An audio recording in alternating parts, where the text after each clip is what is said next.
محمد رسول الله لا إله إلا الله محمد رسول الله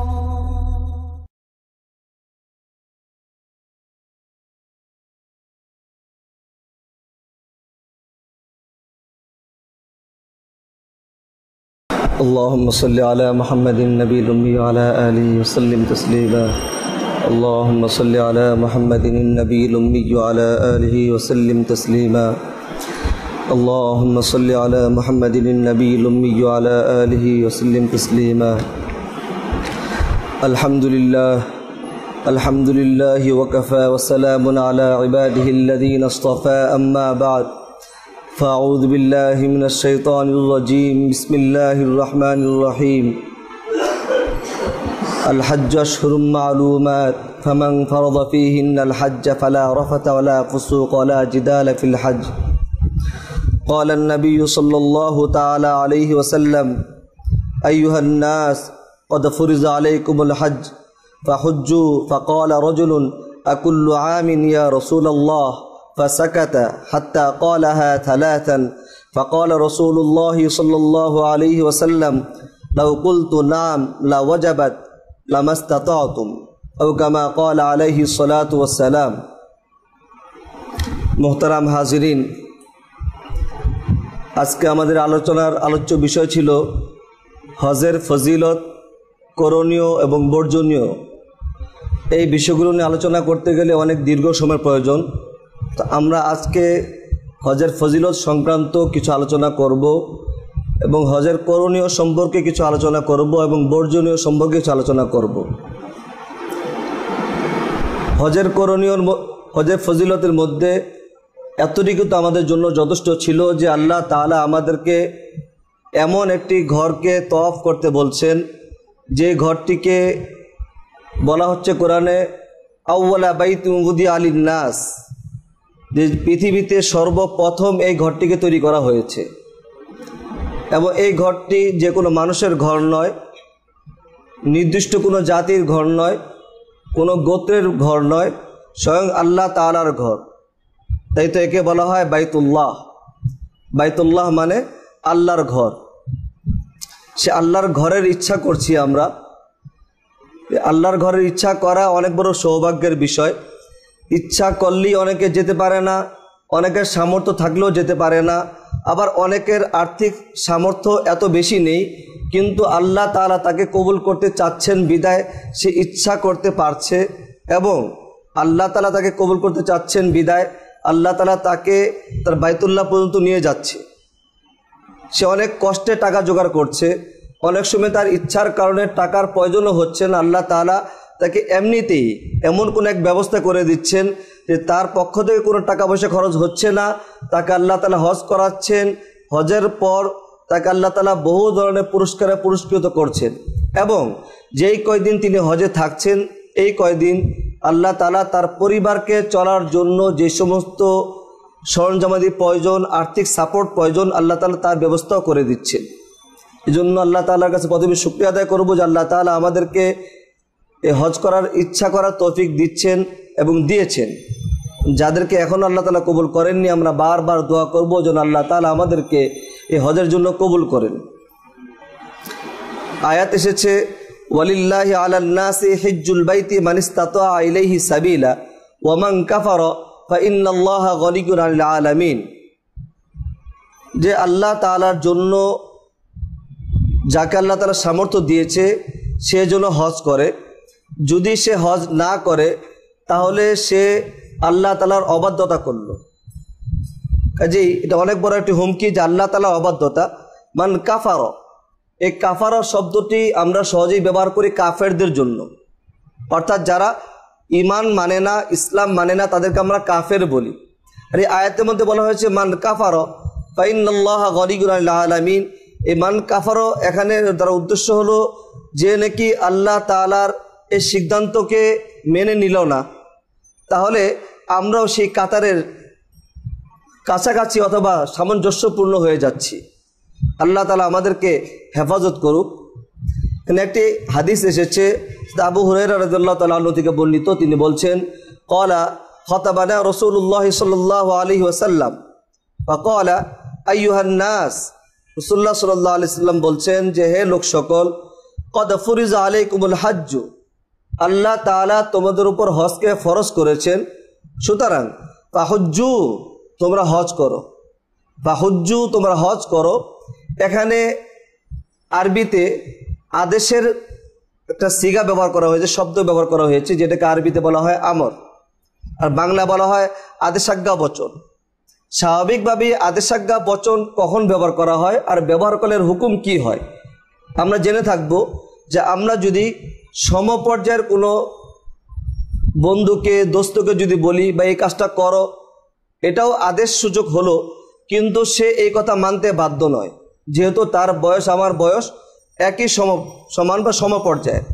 কিন্তু কোনো বাবা যদি তার সন্তানকে বলে, কোনো শিক্ষক যদি ছাত্রকে বলে, কোনো গুরুজন যদি তার অধীনস্থ বা ছোটদেরকে বলে, তখন এটা মান্য করা ওয়াজিব হয়ে যায়।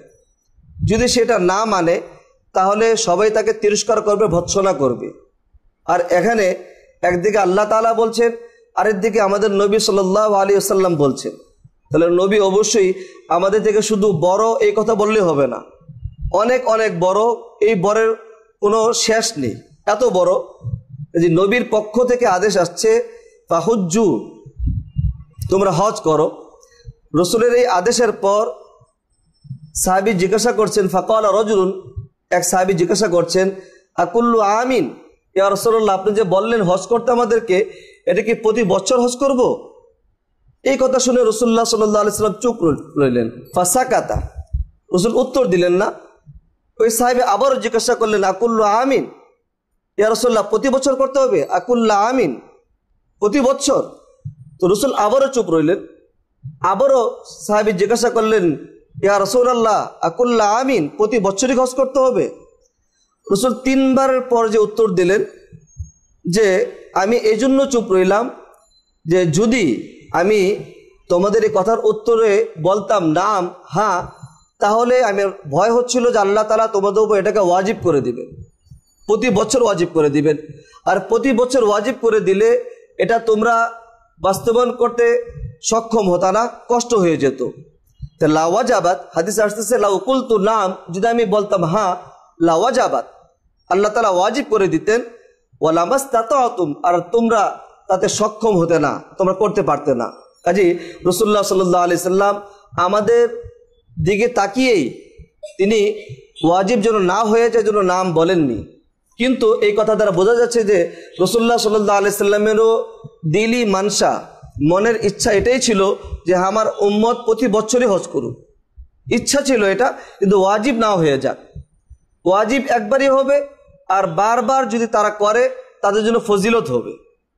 স্বাভাবিকভাবেই আমরা খেয়াল করব যে একজন মানুষ যদি অফিসে চাকরি করে, তার চাকরি যে নির্দিষ্ট সময়ে সে যদি ডিউটি করে, তার মালিক তার উপর সন্তুষ্ট হবে।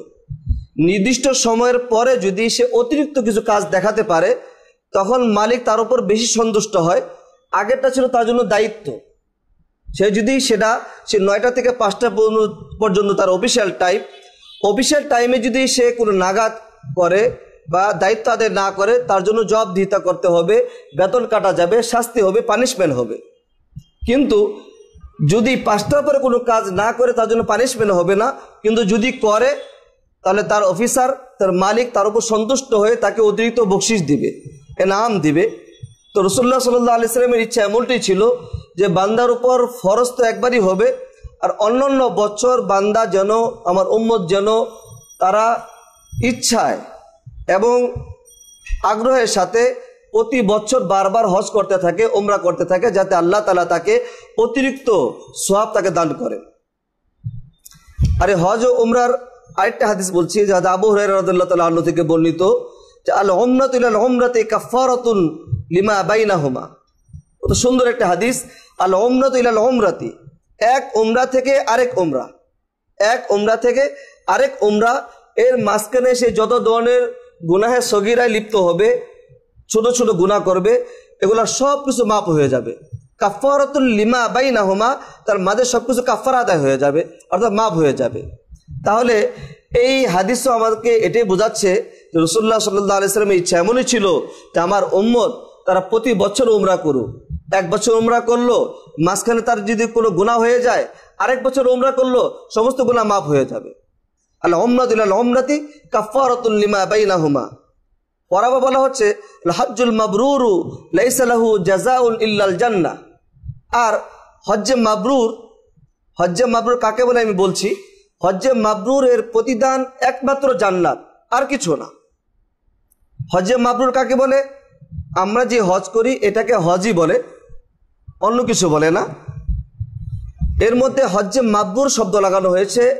মাবরুর এটা হজের সাথে একটা অ্যাডজেক্টিভ লাগানো হয়েছে। এই শব্দের সারমর্ম হচ্ছে যে ব্যক্তি হজে গেল, হজে যে সে কোনো ধরনের কোনো গুনাহে লিপ্ত হলো না, আল্লাহ তাআলা যেভাবে ফরজ করেছে সেভাবে প্রতিটি কাজ সে বাস্তবায়ন করেছে, যেভাবে রাসূলুল্লাহ সাল্লাল্লাহু আলাইহি সাল্লাম করেছেন শিখিয়েছেন, সাহাবে কেরাম যেভাবে করেছেন শিখিয়েছেন ঠিক সেভাবে হজ পালন করেছে। কোনো ধরনের ঝগড়া বিবাদ করেনি, সীমা লঙ্ঘন করেনি এবং কোনো ধরনের কোনো অপকর্মে লিপ্ত হয়নি। এই পর্যায়ে যদি কেউ হজ করে থাকে তার এই হজকে বলে হজ্জে মাবরুর। কাজে আল্লাহ তাআলা আমাদের সবাইকে হজ্জে মাবরুর করার তৌফিক দান করুক। হজ্জে মাবরুর এর প্রতিদান সরাসরি জান্নাত, ডিরেক্ট জান্নাত, মাঝখানে আর কোনো বাধা নেই।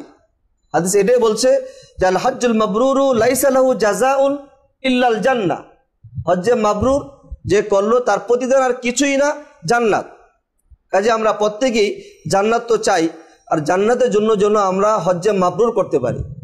আল্লাহর কাছে দোয়া করবো যেন আল্লাহ তাআলা আমাদেরকে হজ্জে মাবরুর করার তৌফিক দান করেন। হজ আমরা অনেকেই করছি, কিন্তু আমাদের হজগুলো হজ্জে মাবরুর হচ্ছে না। তার সাথে আরেকটি হাদিসের মধ্যে এই কথাটি বলা হচ্ছে যে হজ্জে মাবরুর কখন হবে। যে আবু হুরায়রা রাদিয়াল্লাহু তাআলা আনহু থেকে বর্ণিত, আন আবি হুরায়রা রাদিয়াল্লাহু তাআলা আনহু قال سمعت النبي صلى الله عليه وسلم يقول من حج لله فلم يرفث ولم يفسق رجع كيوم ولدته امه। যে আয়াতে বলেছিলাম আল হজ্জ আশহুরুম মালুমাত ফামান ফারাদা ফীহিন্নাল হজ্জ ফালা রাফাথা ওয়ালা ফুসুকা ওয়ালা জিদালা ফিল হজ্জ। তিনটা কথা বলা হয়েছে যে ফামান ফারাদা, যার উপর হজ ফরজ হয়েছে, ফীহিন্না ফালা রাফাথা ওয়ালা ফুসুকা ওয়ালা জিদালা।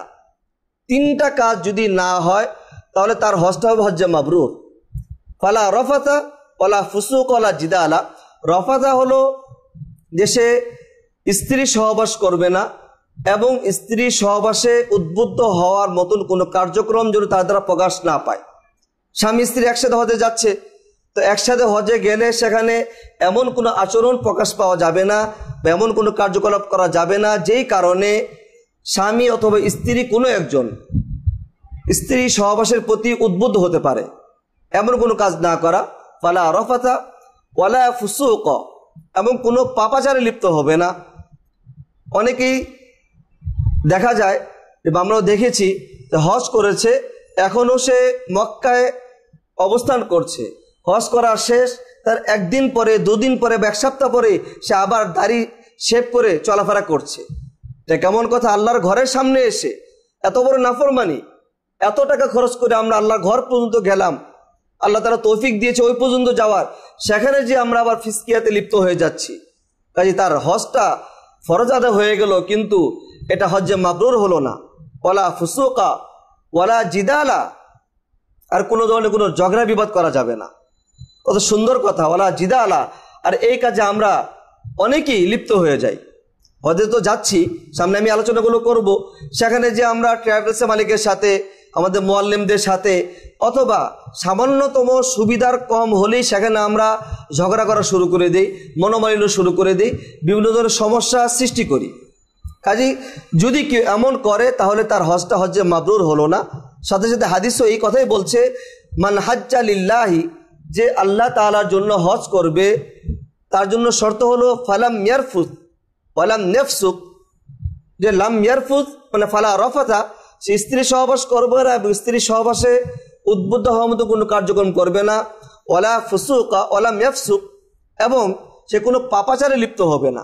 যদি এই শর্তগুলো মানতে পারে তাহলে হাদিসে তাকে বলা হচ্ছে রজা কা ইয়াউমিন ওয়ালাদাতহু উম্মুহু, সে হজ থেকে ঘরে এমনভাবে ফিরল যেন আজকে এই মুহূর্তে কোনো মাতৃগর্ভ থেকে একটি সন্তান দুনিয়াতে আসলো, সদ্য নবজাতক শিশুর নেই। স্বাভাবিকভাবেই একজন শিশু তার 2-4 বছর বয়সে কোনো অপরাধ করলে সেটা গুনাহ ধরা হয় না, বালেগ হওয়ার পর থেকে তার গুনাহ ধরা হয়। কিন্তু নবজাতক শিশু মাত্র আসলো, তার ব্যাপারে তো কোনো অপরাধে কল্পনাই করা যায় না, না আল্লাহর আদালতে, না দুনিয়ার আদালতে, না মানুষের বিবেকের আদালতে। মাত্র দুনিয়াতে এসেছে, তার কোনো অপরাধ এখনো প্রকাশ পায়নি, সময়ও পায়নি। এই অবস্থায় সে ঘরে ফিরল। কাজেই আমরা যারা এই হজ করার ইচ্ছা করছি প্রত্যেকে দোয়া করবো যেন আল্লাহ তাআলা আমাদেরকে হজ্জে মাবরুর করার তৌফিক দান করে, এবং এই অবস্থাতেই যেন আমরা প্রত্যেকে যার যার ঘরে ফিরতে পারি, যে আমরা মাত্র মার গর্ভ থেকে দুনিয়াতে আসলাম, সদ্য নবজাতক শিশুর নিয়ে যেন আমরা দুনিয়াতে আসতে পারি। হজের মাঝে আমাদের অন্যতম একটি আমল হলো তালবিয়া পাঠ করা। তালবিয়া কি? লাব্বাইক আল্লাহুম্মা লাব্বাইক, লাব্বাইক লা শারীকা লাকা লাব্বাইক, ইন্নাল হামদা ওয়ান নি'মাতা লাকা ওয়াল মুলক লা শারীকা লাক। এই ছোট্ট একটা ইবাদত জিকির, এটাকে মুখস্থ করে নেওয়া, শুধু মুখস্থ করে নেওয়া নয়, ভালো কোনো আলেমের কাছে মস্ক করে শুদ্ধ করে এটাকে মস্ক করে নেওয়া, যাতে আমার উচ্চারণগুলো শুদ্ধ হয়। এজন্য যে আমরা ঘর থেকে বের হওয়ার পর থেকে নিয়ে একবারে তওয়াফের আগ পর্যন্ত বারবার এটা পড়তে থাকবো। ঘর থেকে বের হওয়া থেকে নিয়ে বারবার আমরা এটা পড়তে থাকবো।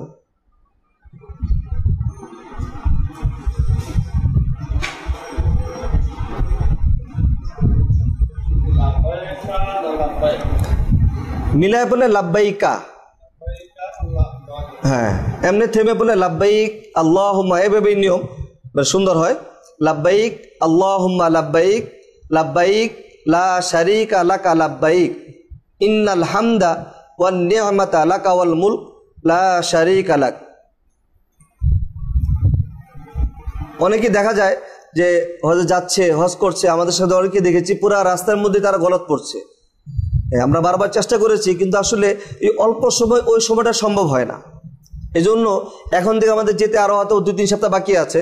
এই সময়টা আমরা চেষ্টা করি প্রতিদিনই কোনো একজন আলেমের কাছে যে আধা ঘন্টা 1 ঘন্টা মস্ক করে নিতে। এই একটা আমল। অন্য আমল তো সবই একই রকম, বিভিন্ন দোয়া আছে, ওই দোয়াগুলো না পড়লে সমস্যা নেই। বিভিন্ন সময় বিভিন্ন দোয়া আছে আমাদের, যে এই সময়ে দোয়া, এই সময়ে দোয়া, প্রথম তওয়াফে এই দোয়া, দ্বিতীয় তওয়াফে এই দোয়া, অনেক আমল আছে, ওগুলো না পারলে কোনো সমস্যা নেই, কিন্তু এটা আমাকে বারবার বলা লাগবে। তো আমরা এই তালবিয়া পড়ব খুব বেশি বেশি করে।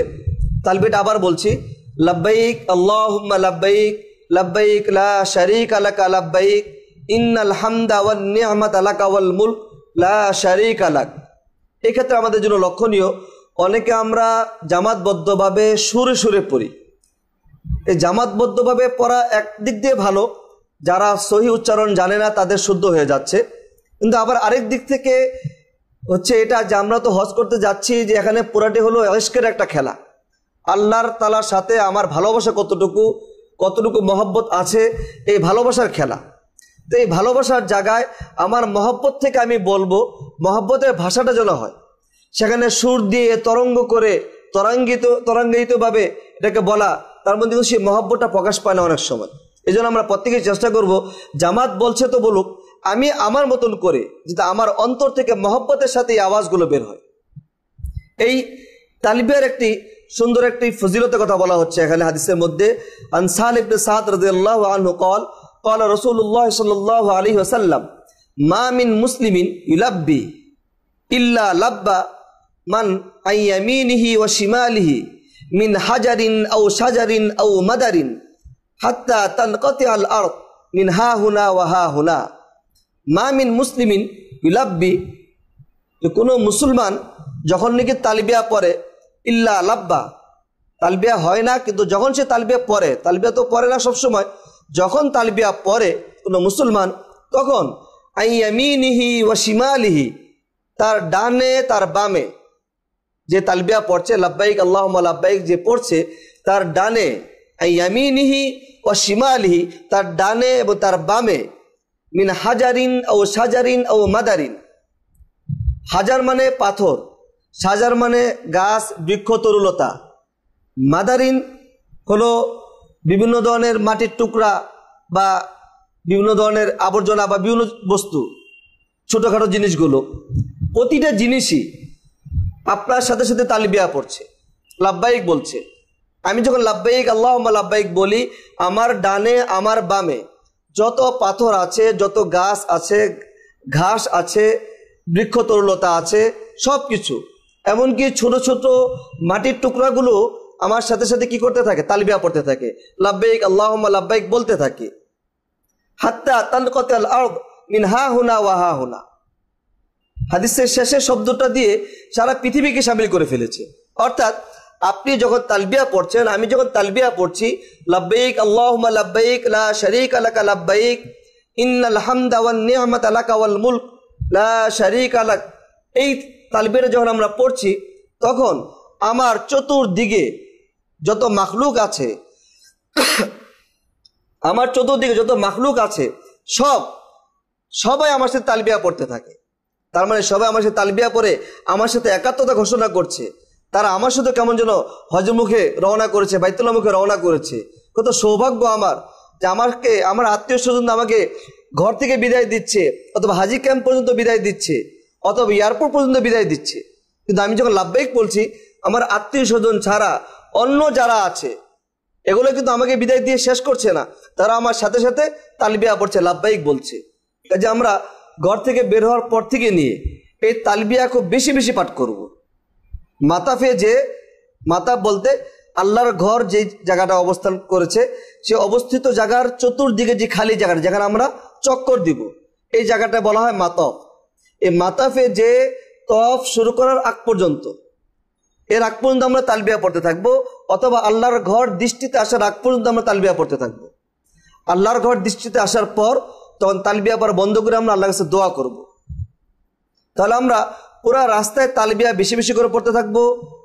পুরুষ উঁচু আওয়াজে পড়বে, আর মহিলারা তারা হালকা আওয়াজে মনে মনে পড়বে, কিন্তু কোনো পুরুষ শুনতে না পায়। আর পুরুষ একটু হালকা আওয়াজে পড়বে, যাতে অন্যরা শুনে তাদের মনে না থাকে, তারা যেন পড়তে পারে। হজের মধ্যে আমাদের অন্যতম একটি দিবস হচ্ছে আরাফার ময়দান। এই আরাফার ময়দান সম্পর্কে হাদিসে এসেছে যে ক্বালাত আয়েশা রাদিয়াল্লাহু তাআলা আনহা আন্না রাসূলুল্লাহ সাল্লাল্লাহু আলাইহি ওয়াসাল্লাম ক্বাল মা মিন ইয়াউমিন আকতারু মিন আন ইউতিকাল্লাহু আযজা ওয়া জাল্লা ফীহি আবদান মিনান নারি মিন ইয়াউমি আরাফা ওয়া ইন্নাহু লা ইয়াদনু থুম্মা ইউবাহি বিহিম আল মালায়েকা ফায়াকুলু মা আরাদা হাউলা। আরাফার মাঠে আমাদের অবস্থান করতেই হবে, এটা অন্যতম একটি ইবাদত, এছাড়া আমাদের হজই হবে না। আমাদের আয়েশা রাদিয়াল্লাহু তাআলা আনহা বর্ণনা করছেন রাসূলুল্লাহ সাল্লাল্লাহু আলাইহি ওয়াসাল্লাম থেকে যে এই আরাফার ময়দানে, যেদিনকে আরাফার ময়দান হয়, ওই দিন আল্লাহ তাআলা জাহান্নাম থেকে এত বেশি পরিমাণ জাহান্নামীদেরকে মুক্ত করেন, সারা বছরে আর কোনো দিন এত বেশি পরিমাণে জাহান্নামীদেরকে মুক্ত করেন না। আমরা তো জেনে থাকি শুধু রমজান মাসে, যে রমজান মাসে আল্লাহ তাআলা কবর আযাব মাফ করে দেন, জাহান্নামীদেরকে বের করেন।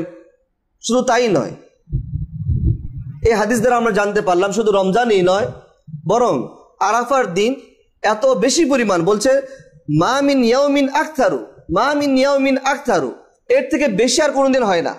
আরাফার দিন আল্লাহ তাআলা জাহান্নামীদেরকে বেশি বেশি মুক্ত করতে থাকেন। কাজে আমরা যারা হজ করবো, আমরাও আল্লাহর কাছে দোয়া করবে, আল্লাহ জাহান্নামীদেরকে তো তুমি মুক্ত করছোই, আমার আত্মীয় স্বজন যারা আছে তাদেরকেও তুমি আজকে মুক্ত করে দাও। আমার বাবা মা, দাদা দাদি, নানা নানি, অনেক আত্মীয় স্বজন দুনিয়াতে নাই, চলে গিয়েছে। কাজেই তাদের ব্যাপারে আমরা আল্লাহর কাছে খাস করে দোয়া করবো, আল্লাহ তুমি তাদেরকে মুক্ত করছো, ওই লিস্টির মধ্যে আমার বাবা, আমার মা বা আমার আত্মীয় স্বজন, আমার দোস্ত আহবাব, আমার পরিচিত জন, আমার মহল্লার লোক, আমার এলাকার লোক যারা ছিল, তাদেরকে তুমি মুক্ত করে দাও জাহান্নাম থেকে।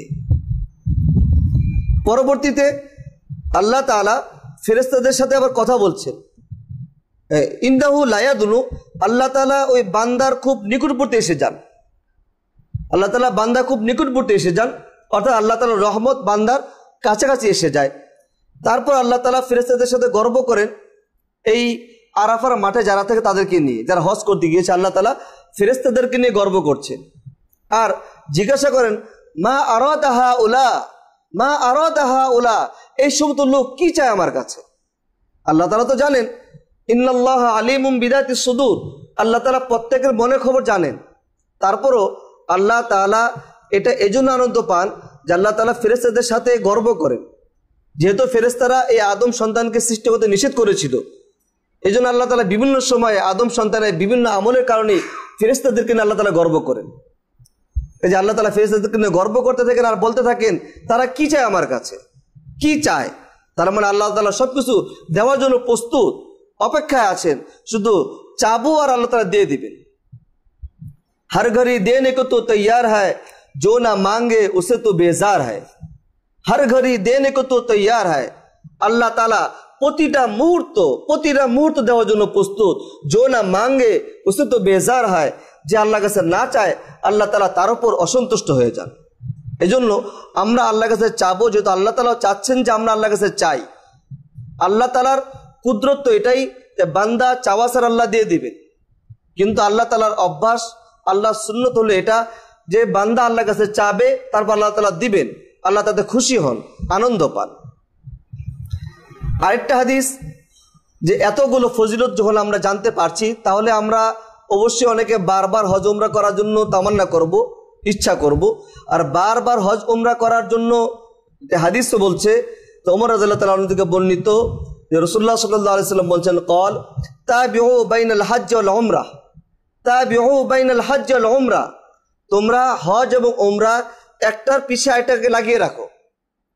অর্থাৎ এই বছর হজ করেছো, তো হজ থেকে এসে আবার কয়েক মাসের মধ্যে আবার উমরা করতে চলে যাও, উমরা থেকে এসে আবার হজ করে প্রস্তুতি নাও, হজ থেকে এসে আবার উমরা প্রস্তুতি নাও, একটা পর একটা বাস চালাতে থাকো, বাই রোটেশন চলতে থাকবে। হজ উমরা বাস বান্দার একটা নেশা হয়ে যাবে। এটা ফরজ তো না বারবার, তো একটা নেশা হয়ে যাবে যে বান্দা বারবার হজ করতে যাবে, বারবার উমরা করতে যাবে, তার ইচ্ছা হবে, তার ভিতরে একটা পাগলামি এসে যাবে যে আল্লাহ কখন আমি আবার তোমার ঘরে যাব, কখন আমি আবার হজ করব, আমাকে আবার নিয়ে যাও। হজ থেকে আসতে না আসতে আবার তার মাঝে একটি অস্থিরতা এসে যাবে, আবার কবে উমরায় যাব। উমরা থেকে আসতে না আসতে আবার অস্থিরতা এসে যাবে, আমি আবার কবে হজে যাব, কবে আমাকে হজে নিবে, কবে আমাকে উমরায় নিবে। তো তাবিউ বাইনাল হজ ওয়াল উমরা, কেন? ফাইনাল মুতাবাআতা বাইনাহুমা, যদি এই দুইটার মাঝে পর্যায়ক্রমে চলতে থাকে, লাগাতার একটার পর একটা যদি চলতেই থাকে, তাহলে হাদিস বলছে তুনফিল ফাকরা ওয়াজ যুনুবা কামা ইয়ানফিল কিরু খাবাতাল হাদিদি। সুন্দর একটা কথা বলেছে, যে অনেকেই বলতে পারেন যে ভাই হজ করতে গেলে তখন অনেক টাকা লাগে, উমরা করতে গেলে কম টাকা লাগে না। তো অনেক টাকার বিষয় এটা, তো বছরে একবার হজ করবো, আবার উমরা করবো, আবার হজ করবো, প্রতি বছর অনেক টাকার বিষয়, দুদিন পর তো থলি নিয়ে রাস্তায় বসতে হবে। তো হাদিস আপনাকে আশ্বাস দিচ্ছে এবং অভয় দিচ্ছে যে না, ভয় পাওয়ার কোনো কারণ নেই। যদি কেউ একটার পর একটা করতেই থাকে, একবার হজ আবার উমরা, আবার হজ আবার উমরা যদি করতেই থাকে, হাদিসে ওয়াদা করছে যে তুনফিল ফাকরা ওয়াজ যুনুবা, যে আল্লাহ তাআলা তার দারিদ্রতাকে একেবারেই দূর করে দিবেন এবং তার গুনাহগুলো মাফ করে দিবেন। তুনফিমেন মিটায় দিবেন একেবারে, অর্থাৎ তার দারিদ্রতা একেবারেই থাকবে না। যদি আমরা আমাদের দুনিয়ার হিসেবে আমাদের বিবেক দ্বারা আমরা চিন্তা করছি অনেক লক্ষ লক্ষ টাকা খরচ হয়ে যাচ্ছে, তো হাদিস বলছে লক্ষ লক্ষ টাকা খরচ হওয়া নয়, বরং যদি কেউ কারো দারিদ্রতা থেকে থাকে আল্লাহ তাআলা দারিদ্রতা মিটায় দিবেন। যদি ঋণ করে যান, ঋণ আল্লাহ তাআলা চুকায় দিবেন, মিটিয়ে দিবেন, ঋণ বেশি দিন বাকি থাকবে না। এই জন্য এই বিশ্বাস যদি আমার মাঝে থাকে, তাহলে দুনিয়ার কত জায়গায় কত টাকা খরচ করছি আমরা, বিশ্বের বিভিন্ন দেশকে আমরা ঘোরার জন্য যাচ্ছি, বাংলাদেশের বিভিন্ন এলাকায় যাচ্ছি, কত অযথা টাকা খরচ করি। যদি আমরা এই নিয়মটা করতে পারি, তাহলে আমাদের দারিদ্রতা একেবারেই চলে যাবে, সাথে সাথে গুনাহ মাফ হয়ে যাবে। কেমন? এটা উপমা দিচ্ছে হাদিসের মধ্যে, কামা ইয়ানফিল কিরু খাবাতাল হাদিদি, যেমনি ভাবে হাপর লোহা ও স্বর্ণ রূপা থেকে খাদগুলোকে বের করে নিয়ে আসে। অর্থাৎ লোহার কামারের কাছে একটা হাপড় থাকে, ওই হাপড়ের মধ্যে বাতাসে আগুন ধরে, আগুন বের হতে থাকে, সেখানে কামারের লোহা রাখে।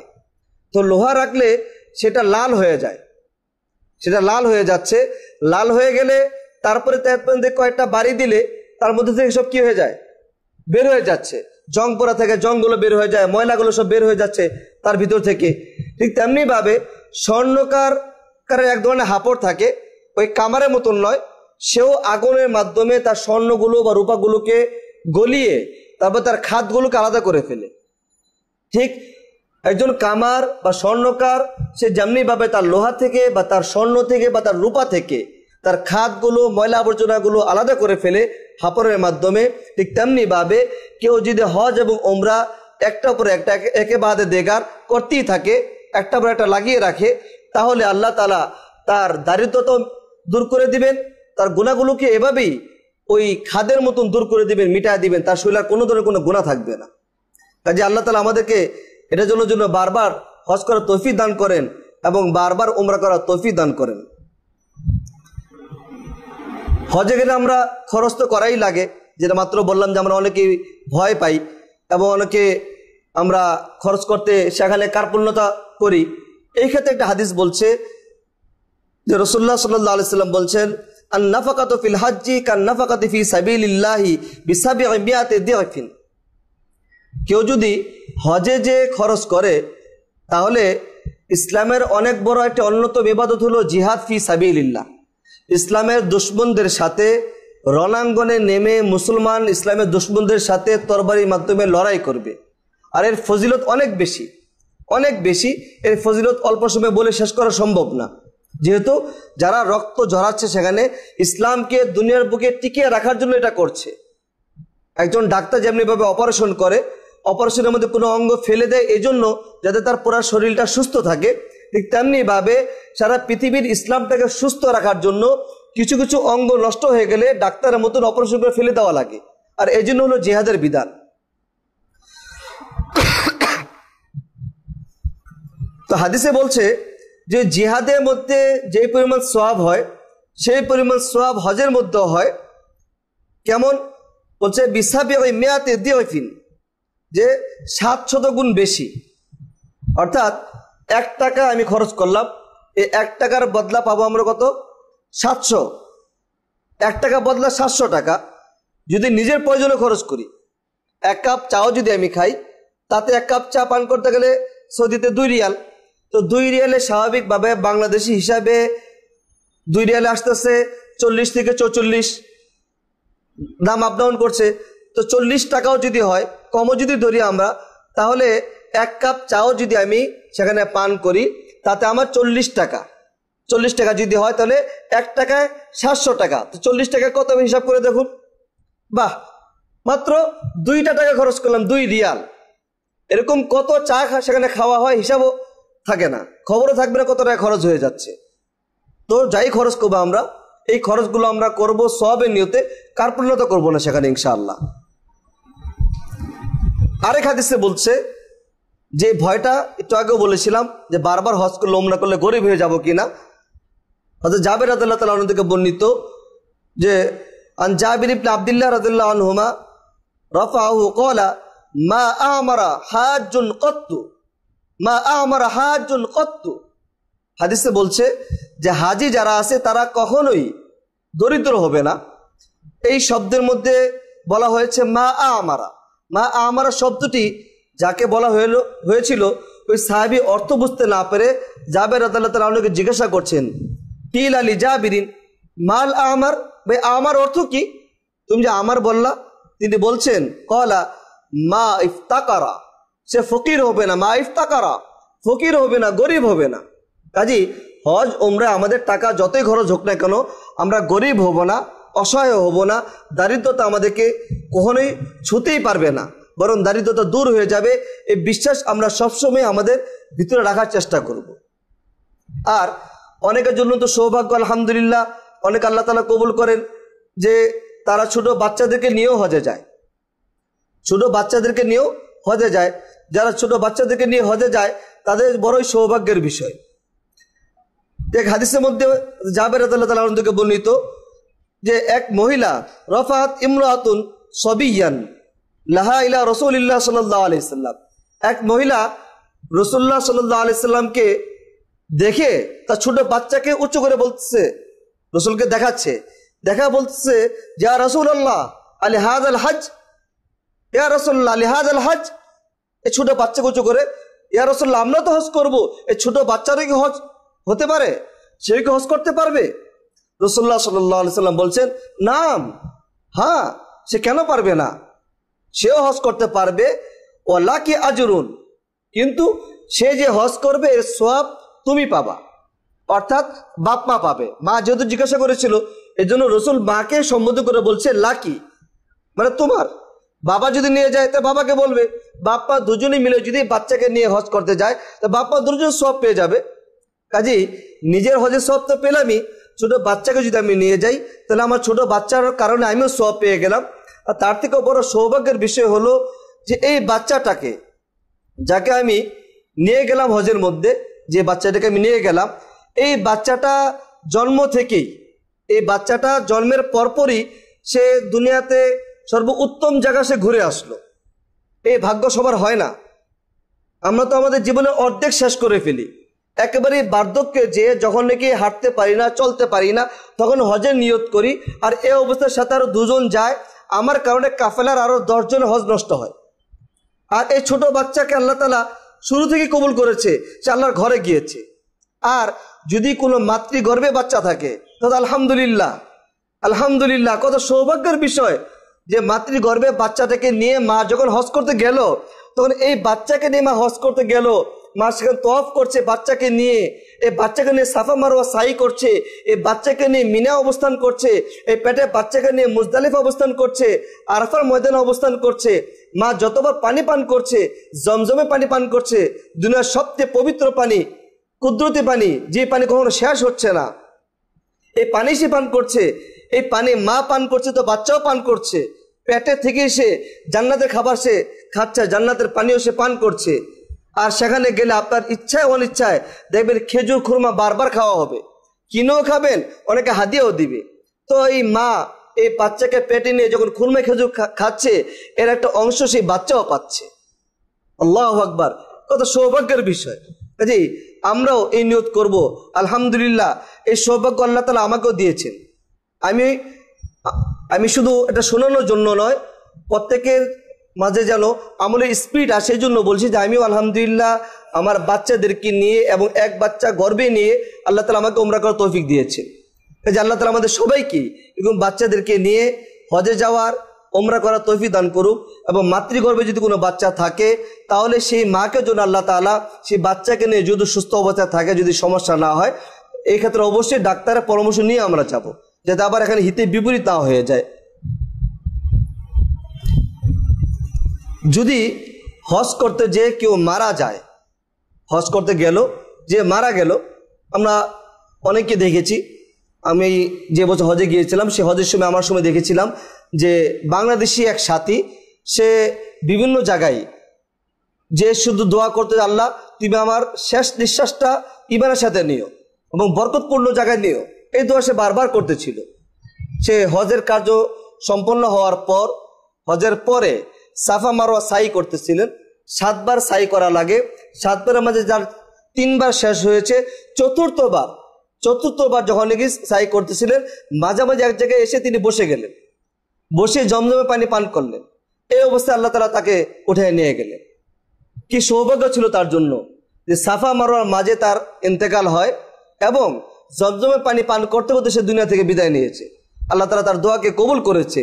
এই ব্যাপারে হাদিসে আসছে, আবু হুরায়রা রাদিয়াল্লাহু তাআলা আনহু থেকে বর্ণিত, আবু হুরায়রা রাদিয়াল্লাহু আনহু قال قال رسول الله صلى الله عليه وسلم من خرج حاجا فمات كتب له اجر حاج الى يوم القيامه। যে হাজি হজ করার জন্য ঘর থেকে বের হলো, আর বের হয়ে সে হয়তো হজ করতেও পারলো না, হজ পর্যন্ত যেতেও পারল না, পথিমধ্যেও যদি সে মারা যায়, ফামাতা কুতিবা লাহু আজরুল হাজি, আল্লাহ তাআলা তাকে হাজির সওয়াব দিবেন, হজের সওয়াব আল্লাহ তাআলা তাকে দিয়ে দিবেন। কতদিন পর্যন্ত? ইলা ইয়াউমিল কিয়ামা, কিয়ামত পর্যন্ত। এমনি তো হজ করলে একবার সওয়াব পেয়ে গেলেন। যদি আল্লাহ তাআলা কারো তাকদির রেখে থাকে যে হজের সফরে তার ইন্তেকাল, তাহলে সে প্রতি বছর কিয়ামত পর্যন্ত প্রতি বছর সে একটা করে হজের সওয়াব পাচ্ছে। তেমনি ভাবে এই হাদিসেরই পরের আরেকটা অংশে বলছে, মান খারাজা মুতামিরান ফামাতা কুতিবা লাহু আজরুল মুতামিরি ইলা ইয়াউমিল কিয়ামা। কেউ যদি উমরা করার জন্য ঘর থেকে বের হয় আর যদি প্রতিমধ্যে সে মারা যায় বা যে কোনো অবস্থায় যদি মারা যায় ঘর থেকে বের হওয়ার পর, তাহলে কুতিবা লাহু আজরুল মুতামিরি, আল্লাহ তাআলা তাকে মুতামির উমরাকারীদের সওয়াব তার নামে লিখতে থাকবেন ইলা ইয়াউমিল কিয়ামা, কিয়ামত পর্যন্ত। এই হাদিসের আরেকটা অংশে বলছে মান খারাজা গাজিয়ান ফামাতা কুতিবা লাহু আজরুল গাজি ইলা ইয়াউমিল কিয়ামা। কেউ যদি জিহাদ ফি সাবিলিল্লাহ, ইসলামের দুশমনদের মোকাবেলা করার জন্য ঘর থেকে বের হয়, জিহাদ করার জন্য, জিহাদ ফি সাবিলিল্লাহ করার জন্য যদি ঘর থেকে কেউ বের হয় আর যদি সে মারা যায়, তাহলে কিয়ামত পর্যন্ত আল্লাহ তাআলা তাকে গাজী হিসাবে তার সওয়াব দেখতে থাকবে। যদি যুদ্ধের মধ্যে যে শহীদ হয়ে যায় তাহলে আলহামদুলিল্লাহ, শাহাদাতের সওয়াব, সবচেয়ে মর্যাদাপূর্ণ সওয়াব পেয়ে গেল, সবচেয়ে মর্যাদাপূর্ণ সে মৃত্যু পেল। যে মৃত্যুর জন্য হযরত ওমর রাদিয়াল্লাহু তাআলা আনহু সবসময় দোয়া করতেন, আল্লাহুম্মা রযুকনা শাহাদাতান কামিলাতান ফি সাবিলিক ওয়াজআল মাউতানা ফি বালাদি রাসূলিক। সবসময় দোয়া করতেন, আল্লাহ আমাকে শাহাদাতের মৃত্যু দিও, শাহাদাতের মৃত্যুর জন্য দোয়া করতেন। কাজে সে যদি শহীদ হয়ে যায়, শাহাদাতের মৃত্যু তো সেখানে সে পেয়ে গেল। আর যদি যুদ্ধ ময়দান, জিহাদের ময়দান পর্যন্ত না যেতে পারে, তার আগে যদি মারা যায়, তাহলে কিয়ামত পর্যন্ত আল্লাহ তাআলা তাকে জিহাদ থেকে ফিরে আসে, তাকে বলা হয় গাজী। সেই গাজীর সওয়াব তার কিয়ামত পর্যন্ত তাকে তার আমলনামায় লিখতে থাকবেন আল্লাহ তাআলা। তাহলে আমরা এই হাদিসগুলো থেকে আমরা হজের বিভিন্ন ক্ষেত্রে বিভিন্ন সওয়াবের কথা আমরা পেয়ে গেলাম। কিন্তু যদি কেউ হজ ফরজ হওয়ার পর দেরি করে, হজ ফরজ হয়েছে কিন্তু করতে দেরি করছে, আজকে না কালকে, কালকে না পরশু, ধীরে ধীরে করব, এমন যারা করে তাদের ব্যাপারে একটা হাদিসে আসছে মান আরাদ আল হাজ্জা ফালিউআজ্জিল, যে হজের ইচ্ছা করছে সে যেন খুব দ্রুত হজ করে ফেলে, খুব দ্রুত হজ করে। কেন? ফাইন্নাহু ক্বাদ ইয়ামরাজু মারিজ ওয়া তাদিল্লু দাল্লা ওয়া তারিজুল হাজ্জা। কেননা কখনো মানুষ অসুস্থ হয়ে পড়ে, কখনো সম্পদ হারিয়ে যায় অথবা খরচ হয়ে যায়, কখনো কোনো সমস্যার সম্মুখীন হয়ে পড়ে, যার কারণে তার দ্বারা আর হজ করা সম্ভব হয় না। এই বছর আপনার হাতে টাকা আছে, হতে পারে আগামী বছর টাকা থাকবে না। এই জন্য এই বছর হাতে টাকা আছে, আপনি ইচ্ছা করেছেন, ইচ্ছা করার পর আর পিছপা না হয়ে সামনে অগ্রসর হন। আমাদের মাঝে একটি ভুল ধারণা সেটা হলো যে আমরা অনেকেই মনে করি যে টাকা তো আছে, ছেলে মেয়েদেরকে বিয়ে শাদী না দিয়ে হজে যাওয়া যাবে না। গত কিছুদিন আগে একজন আমাকে জিজ্ঞাসা করছিল এই মাসালা, এবং গত রমজানে আমার রেডিওতেও এই প্রশ্ন বেশ কয়েকবার এসেছে, কয়েকজনের কাছ থেকে রেডিওতে কোশ্চেন এসেছিল যে আমার টাকা তো আছে হজ করার জন্য, কিন্তু আমার ছেলে মেয়েদেরকে এখনো বিয়ে দিইনি। কেউ কেউ বলছে যে টাকা তো আছে, থাকছি, একটা বাড়ি ভাড়া নিয়ে থাকছি, কোনো নির্দিষ্ট কোনো বাড়ি বানাতে পারিনি, তো আমার জন্য হজ করতে হবে কিনা। তো এই জবাবটা সকলের জন্যই বলছি যে ছেলে মেয়েদেরকে বিয়ে শাদী দিয়ে হজ করা লাগবে, জায়গা কিনে বাড়ি করে তারপর হজ করা লাগবে, এটা নেহায়েত গলত, খুবই ভ্রান্ত একটি ধারণা। হজ আপনার উপর ফরজ হয়েছে, হজ করে ফেলুন। যদি আপনি আপনার সন্তানদেরকে বিয়ে দেওয়ার আগে যদি মারা যান, তখন তাদের বিয়ে শাদীর কি ইন্তজাম হবে? বিয়ে শাদী হবে না। দুনিয়াতে কেমন মানুষ নাই যে বাবা নেই, মা নেই, তাদের বিয়ে আটকে আছে, এমনকি হচ্ছে অনেক ঘটনা, এরকম অনেক পরিবার আছে, বাবা নাই, মা নেই, গার্জেন নেই, বিয়ে হচ্ছে, বাড়িঘর হচ্ছে। কাজেই আগে ইয়ানাফসি করি, টাকা হয়েছে আমি আমার হজ করে ফেলি। আমি যে সম্পদ কামালাম, আমার এই সম্পদ তো আমার আত্মীয় স্বজন, ছেলে সন্তান সবাই মিলে ভোগ করবে ঠিক, কিন্তু আমার কবরে আযাব কিন্তু সবাই ভোগ করবে না। আমার আযাব কিন্তু আমি একাই ভোগ করব, এখানে কেউ শেয়ার করবে না। কাজেই আমি এই কথা বলছি না যে পরিবার থেকে বাদ দিয়ে দেন, অবশ্যই বাদ দেওয়া নয়। পরিবার, বাচ্চা কাচ্চা, তাদের স্বাভাবিক একটা চালচলন তো চলছে, স্বাভাবিক ভরণ পোষণ তো চলছে। যেহেতু চলছে সেহেতু আপনি টাকা থাকলে হজের ইচ্ছা করে হজ করে ফেলুন। যদি হজ না করেন তাহলে এক হাদিসের মধ্যে রাসূল এটাও ধমকি দিয়েছেন যে তার মৃত্যু হয়তো ইহুদিদের মতো হোক অথবা খ্রিস্টানদের মতো হোক, আমার কোনো আপত্তি নেই। ও তো মারাত্মক কথা, তার মৃত্যু ইহুদিদের মতো হোক অথবা খ্রিস্টানদের মতো হোক, আমার কোনো আপত্তি নেই। এমন কথা যদি রাসূলুল্লাহ সাল্লাল্লাহু আলাইহি সাল্লাম বলে ফেলেন আমাদের ব্যাপারে, তাহলে আমাদের জন্য বড়ই দুর্ভাগ্যের বিষয় এটা। এই হাদিসটা বলছি, মান মালাকা যাদান ওয়া রাহিলাতান, মান মালাকা যাদান ওয়া রাহিলাতান তুবাল্লিগুহু ইলা বাইতিল্লাহি ওয়া লাম ইয়াহুজ্জা ফালা আলাইহি আন ইয়ামুতা ইয়াহুদিয়ান আও নাসরানিয়ান। এই হাদিসে বলছে মান মালাকা জাদান ওয়া রাহিলাতান, যে নাকি হজে বাইতুল্লাহ পর্যন্ত, তুবাল্লিগু ইলা বাইতিল্লাহি, বাইতুল্লাহ পর্যন্ত যাওয়ার সরঞ্জাম যার কাছে আছে, টাকা যার কাছে আছে, যার কাছে এর ব্যবস্থাপত্র আছে, ওয়ালাম ইয়াহুজ্জা, আর সে হজ করলো না, টাকা আছে, সম্পদ আছে, হজ করলো না, তাহলে ফালা আলাইহি আইয়ামুত ইয়াহুদিয়ান আও নাসরানিয়ান, রসুল বলছে তবে সে ইহুদি হয়ে মৃত্যুবরণ করুক বা খ্রিস্টান হয়ে মৃত্যুবরণ করুক, তার জন্য তা বরাবর আমার কিছু যায় আসে না। কত মারাত্মক ধরনের একটা হুমকি, ভয়ঙ্কর হুমকি। রসুল বলছেন যে সে ইহুদি হয়ে মারা যাক আর খ্রিস্টান হয়ে মারা যাক, ইসলামী অবস্থায় সে মারা যাচ্ছে না, তো আমার কোনো দুঃখ নাই যে রসুল আমাদের সবার জন্য ইয়া উম্মতি বলতে বলতে সারা জীবনকে শেষ করে দিলেন। সে রসুল যদি এত বড় ধমকি দেন আমাদের জন্য, তো কত দুর্ভাগ্যের বিষয় আমাদের জন্য হবে। কাজেই আমরা যারাই কিছু সম্পদ আছে, বাকিটা আমরা চেষ্টা করি যে আমরা বাকি সম্পদকে জোগাড় করে হজ করে ফেলবো। হজের ক্ষেত্রে আমরা কেউই গাফলতি করব না। আর হজ তো এমন একটা জায়গা যেটা পুরাটাই হলো পাগলামের জায়গা। হাদিসের মধ্যে এসেছে যে মাল হাজ্জু, জিজ্ঞাসা করছিল রাসূলুল্লাহ সাল্লাল্লাহু আলাইহি সাল্লামকে, ইয়া রাসূলুল্লাহ আইয়ুল হজ্জ আফযলু, উত্তম হজ কোনটা? তো রাসূলুল্লাহ সাল্লাল্লাহু আলাইহি সাল্লাম বলছিলেন যে আল হাজ্জু ওয়াস সাজ্জু, আল হাজ্জু ওয়াস সাজ্জু। আরেক হাদিসের মধ্যে এসেছে যে আশ-শাইথু তাফিদু, যে এর সারাংশ হলো এটাই যে উত্তম হস্ত ওইটাই যে যার হজের মধ্যে চুলগুলো এলোমেলো থাকে, দুর্গন্ধ শরীরে সেখানে যাচ্ছে। এই দুর্গন্ধ দ্বারা উদ্দেশ্য এটা নয় যে ঘর্মাক্ত শরীর নিয়ে ঘামের দুর্গন্ধ, এর দ্বারা উদ্দেশ্য হলো যে সেখানে চুল আঁচড়ানোর সুযোগ নেই, চুল আঁচড়াতে পারবো না, চুল আঁচড়ালে চুল যদি পড়ে যায় তাহলে আমার দম দেওয়া লাগবে, জরিমানা দেওয়া লাগবে। কোনো আতর, কোনো পারফিউম, কোনো সুগন্ধি ব্যবহার করা যাবে না, যদি ব্যবহার করি তাহলে আমাকে জরিমানা দেওয়া লাগবে। এই এহরাম অবস্থায় এই যে একটা অবস্থান, যে যত বড় ধনী হোক না কেন, এই অবস্থায় তার মাত্র দুটি কাপড়, একটা কাপড় নিচে আর একটা কাপড় উপরে, তাও সাদা কাপড় বা এক কালারের কাপড় পরছি আমরা।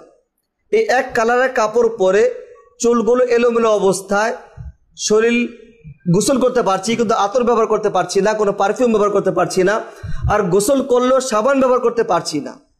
এই যে হজটা, এই হজটাকে বলা হচ্ছে আফজল, এটাই হলে গিয়া শ্রেষ্ঠ। আর এই হজটা আল্লাহ তাআলার কাছে বেশি মকবুল, বেশি কবুল হবে এটা। কাজেই যেখানে হজের শুরু থেকে শেষ পর্যন্ত পুরাটাই হলো এক ধরনের পাগলামের মতো, যে কোটি কোটি টাকার মালিক হলো, সেখানে আমরা দুটি সাদা কাপড় পরে এলোমেলো চুল নিয়ে মাঝখানে একটা ঘরের চতুর্দিকে আমরা ঘুরছি, কি যেন তালাশ করছি, এরকম একটা অবস্থা আমার, যে কি হারিয়ে ফেলেছি আমি, কি তালাশ করছি, সাফা মারোয়া সাই করছি, কি যেন হারিয়ে গিয়েছে তালাশ করছি, আমি দৌড়াচ্ছি, দুই সবুজ বাতির মাঝখানে আমি দৌড়াচ্ছি, হারিয়ে গিয়েছে, এমন একটা অবস্থা যে এই অবস্থা যে কেউ দেখলে তাকে পাগল বলবে। যদি ওই পাগলামি আমার মনের মধ্যে আমি আনতে পারি, তাহলে আমার হজটা হবে হজের মতন হজ। আল্লাহ তাআলা আমাদের সবাইকে এই চিন্তা হজ করার তৌফিক দান করুন। তো আমরা এতক্ষণ আলোচনা করলাম হজের ফজিলত নিয়ে, আর অনেক ফজিলত আছে, সেদিকে আমি আর যাচ্ছি না।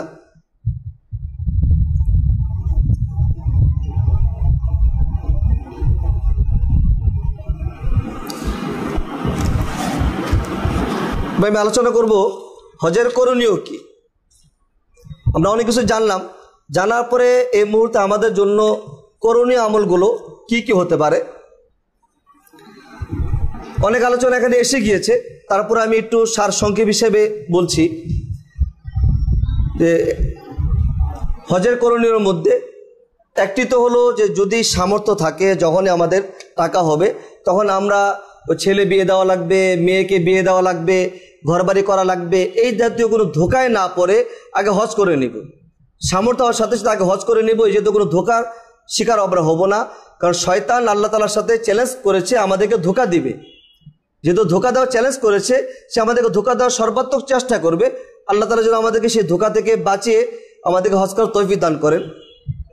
এরপর আমরা এই ইচ্ছা করার পর আমার নিয়তটাকে আমরা ধরিয়ে নিব যে আমি কেন হজ করতে যাচ্ছি, আল্লাহর জন্য না হাজী সাহেব হওয়ার জন্য। অনেকেই না হজ যে যাওয়ার আগে থেকেই হজে ইচ্ছা করেছে, নামের শুরুতে হাজী সাহেব আল হাজ লাগানো শুরু করে দেয়। অনেকে প্রথমেই নিয়ত করে যে এখন হাজি সাহেব লাগাবো না, হজটা করে এসে আগে হাজি সাহেব লাগাবো। হজ করার পরে কেউ যদি হাজি সাহেব বলে ভালো লাগে, হাজি সাহেব না বললে কষ্ট লাগে। জিগাতলায় একবার এক বাড়িতে আমাদের কিছু সাথীরা কোনো কাজে গিয়েছিল, সেখানে যে দেখলো একটা বাড়িতে নেম প্লেট, অনেক সুন্দর বাড়ি করেছে, নতুন বাড়ি করেছে, নেম প্লেটের মধ্যে শুরুতে এক জায়গায় কালো কস্টেপ লাগানো। আমাদের এক সাথী জিজ্ঞাসা করলো বাড়ির দারোয়ানকে, যে ভাই তোমার মালিক এত সুন্দর বাড়ি তো বানালো, এত সুন্দর গেট করলো, এত সুন্দর একটা নেম প্লেট লাগালো, অনেক টাকা খরচ করেছে, এর শুরুতে আবার কস্টেপ লাগিয়ে জায়গাটার এখানে অসুন্দর করে রাখলো, সৌন্দর্য সবই শেষ হয়ে গেল কস্টেপের কারণে। তখন সে দারোয়ান বলল যে ভাই বুঝতে পারছেন না যে হাজি সাহেব এখনো হজ করে, আমাদের সাহেব এখনো হজ করে নাই, সাহেব এখনো হজ করে নাই, এই জন্য এখানে কস্টেপ লাগিয়ে রেখেছে। তার মানে বলছে যে এই কস্টেপের নিচে আলহাজ লেখা আছে। এখন হজ করার পরে আবার নেম প্লেট উঠিয়ে আবার নেম প্লেট লাগাবে, তো আবার টাকা ডবল খরচ হবে, পরে যেন খরচ করা না লাগে এজন্য আগে আলহাজ লেখে তারপরে নেম প্লেট বসিয়েছে। এখন কস্টেপ লাগিয়ে রেখেছে, সাহেব যেদিন হজ করবে সেদিন এটা উঠাই ফেলবে। তাহলে কি হলো, হজের আগে তার ইখলাস শেষ, এখনো সে হজের নিয়তই করে নাই, কবে যাবে সে নিয়ত করেনি, নেম প্লেটের মধ্যে আলহাজ লাগিয়ে রেখেছে। এমন যদি কেউ হয়ে থাকেন তাহলে আমি অনুরোধ করব আপনার হজ করার প্রয়োজন নেই।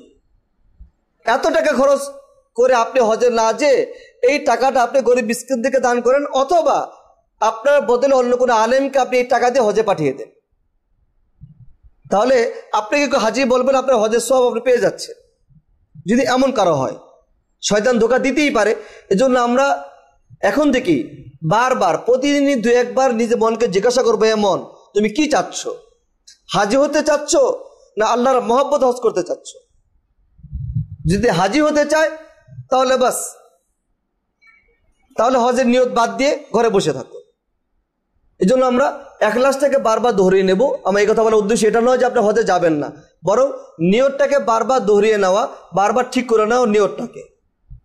এরপর হজের ইচ্ছা করার পর থেকে নিয়ে প্রতিটি কাজ যেন আমার সুন্নত অনুযায়ী হয় সেই ব্যাপারে আমরা মনস্থ করব।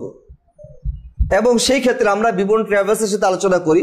সেই ট্রাভেলসের সাথে আলোচনা করার সময় আমরা কোন ট্রাভেলস বেশি সুযোগ সুবিধা দেয় এই চিন্তা না করে 2-4টি ট্রাভেলসের সাথে আলোচনা করলাম, করে তারপর আমরা ইস্তেখারা করি। ইস্তেখারা কি? 2 রাকাত নামাজ পড়ে ইস্তেখারার নিয়তে অথবা ইস্তেখারার দোয়া পড়ে আমি শুয়ে পড়বো। এরপর যদি আল্লাহ তাআলা আমাকে ঘুমের মাঝে স্বপ্নের মাঝে কোনো কিছু দেখান আলহামদুলিল্লাহ, যদি নাও দেখান স্বপ্নে দেখা জরুরি নয়, ঘুম থেকে উঠে আমার দিল যেদিকে ঝুঁকে যে অমুক ট্রাভেলস বাস অমুক ট্রাভেলস আমি যাব, এটা না যে এই ট্রাভেলস সুযোগ সুবিধা বেশি দিবে তাই তার সাথে যাব, এমনটি নয়। বরং প্রতিটি কাজ আমি ইস্তেখারার মাধ্যমে সিদ্ধান্ত নিয়ে যদি অগ্রসর হই, আল্লাহ তাআলা এই কাজের মধ্যে বরকত দিবেন। অনেক টাকা খরচ করছি, খাওয়ার জন্য যাচ্ছি না সেখানে, আরামে থাকার জন্য নয়, এসিতে থাকার জন্য নয়, কষ্ট করার জন্যই যাচ্ছি। কাজেই ট্রাভেলসের সুযোগ সুবিধার দিকে না তাকিয়ে ইস্তেখারার মাধ্যমে আল্লাহ তাআলা যেভাবে ফয়সালা দেন সেভাবে আমরা অগ্রসর হওয়ার চেষ্টা করব। এবং সফরের মধ্যে অন্যতম হলো সফর সঙ্গী। একা একা সফর করবেন, যেমন একা একা যদি আপনি যান তাহলে 10-15 কিলোমিটার অথবা 50-60 কিলোমিটার রাস্তা সফর করলে চলে ক্লান্তি এসে যাবে।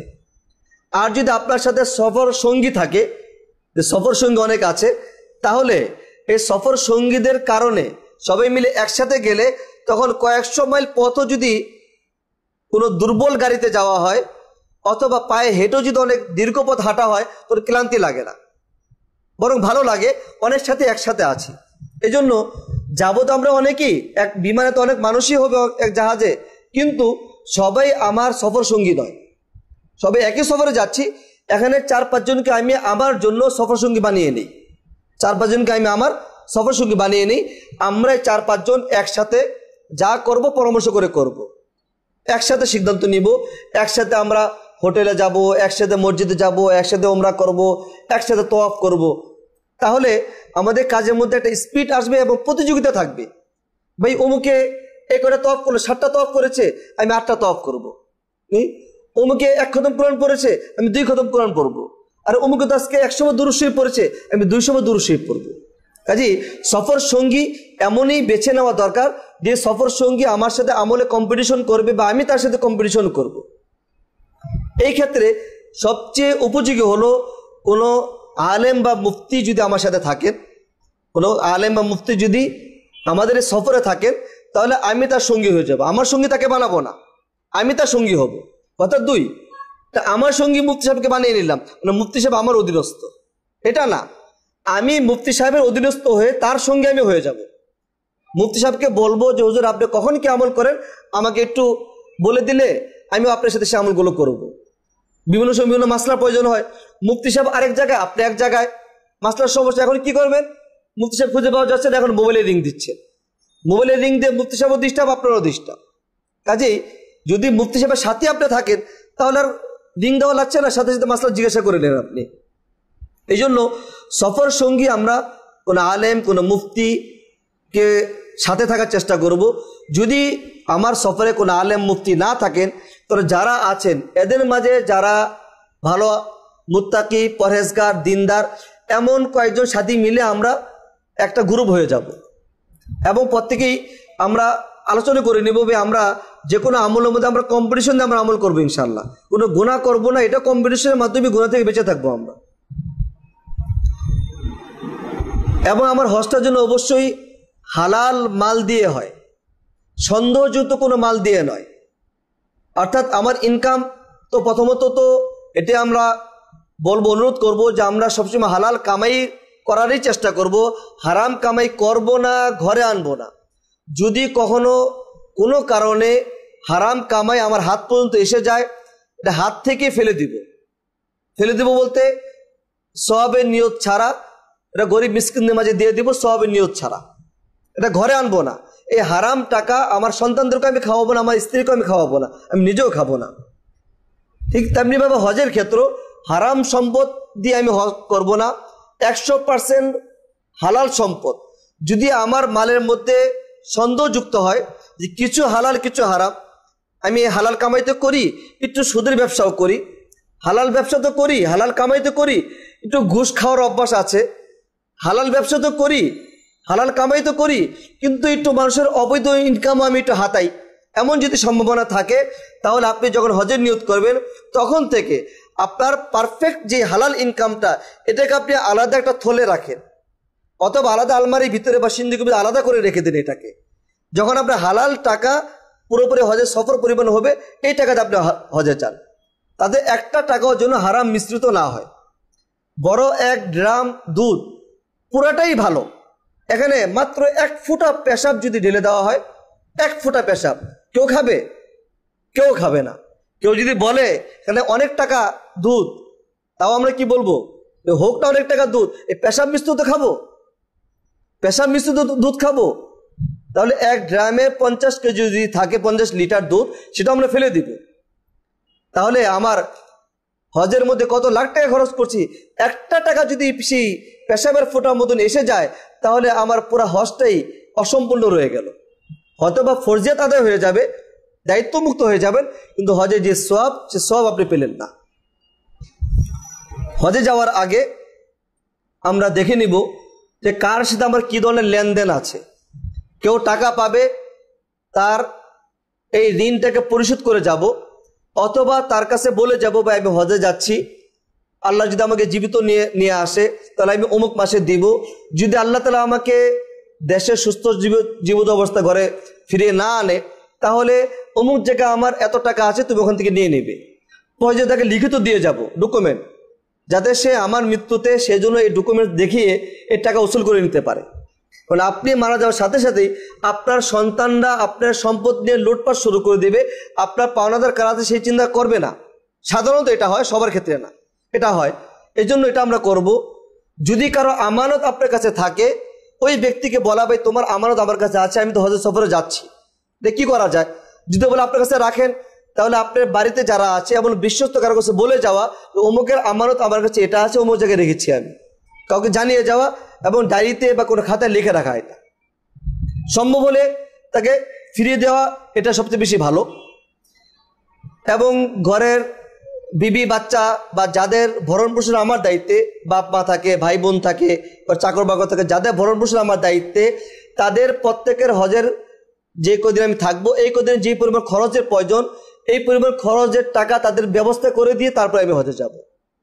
এবং সব কিছু করার পর আল্লাহর কাছে খাস দিলে তওবা করব। খাস দিলে তওবা করব। তওবার জন্য শর্ত হলো যে প্রথমে আমি পূর্বে যে অপরাধগুলো করেছি এই অপরাধগুলোর জন্য অনুতপ্ত হওয়া, লজ্জিত হওয়া, যে আল্লাহ আমি বড়ই লজ্জিত, এই অপরাধগুলো নিয়ে তোমার দরবারে আমি কিভাবে যাব, আমি লজ্জিত হওয়া। এই অনুতপ্ততার সাথে আল্লাহর কাছে ওয়াদা করা যে আল্লাহ এই অপরাধ সামনে আর কখনো আমি করব না, ওয়াদা করা। তারপরে আল্লাহর কাছে কান্নাকাটি করে মাপ চাও, আল্লাহ তোমাকে মাফ করে দাও, আমি নিষ্পাপ হয়ে তোমার ঘরে যেতে চাই, আমি দোষ নিয়ে দোষযুক্ত হয়ে তোমার ঘরে আমি যেতে চাই না, আমাকে মাফ করে দাও। এখন থেকে আমরা প্রতিদিনই আল্লাহর কাছে অতিরিক্ত 2 রাকাত সালাতুত তওবা পড়ে 2 রাকাত নফল নামাজ পড়ে আল্লাহর কাছে খাসভাবে তওবা করব। এবং আমরা আমাদের হজের যে খরচ নিয়ে যাব সেই খরচের মধ্যে হালাল মাল থেকে প্রয়োজনের অতিরিক্ত কিছু টাকা পয়সা নিয়ে নিব। এই জন্য যে আমার যে খরচ সে খরচ তো আমি করবই, সাথে সাথে আমার কাফেলার মাঝে অন্য অন্য সাথীর দিকে আমি মেহমানদারি করব। মাঝে মাঝে আমি চা পান করছি, ভাই সবাইকে এক করে চা পান করাই। এই চা পান করালাম কাকে করালাম? আল্লাহর ঘরের মেহমানকে, আমার ঘরের মেহমান না, আল্লাহর ঘরের মেহমানকে আমি চা পান করাচ্ছি। কোনোবার একটা জিনিস প্রয়োজন হয়েছে আমি কিনে দিই না যদি আমার সাধ্যে থাকে। এবং মাঝে মাঝে দান সৎকা করব। সেখানে অনেক গরিব মিসকিন থাকে, তো তাদেরকে আমরা মাঝে মাঝে দান সৎকা করব। যখনই তওয়াফ করতে যাব, মসজিদে যাব, বের হবো, যাওয়া আসার পথে 2-4 টাকা করে দান করতে থাকি, 2-4 রিয়াল দান করতে থাকি।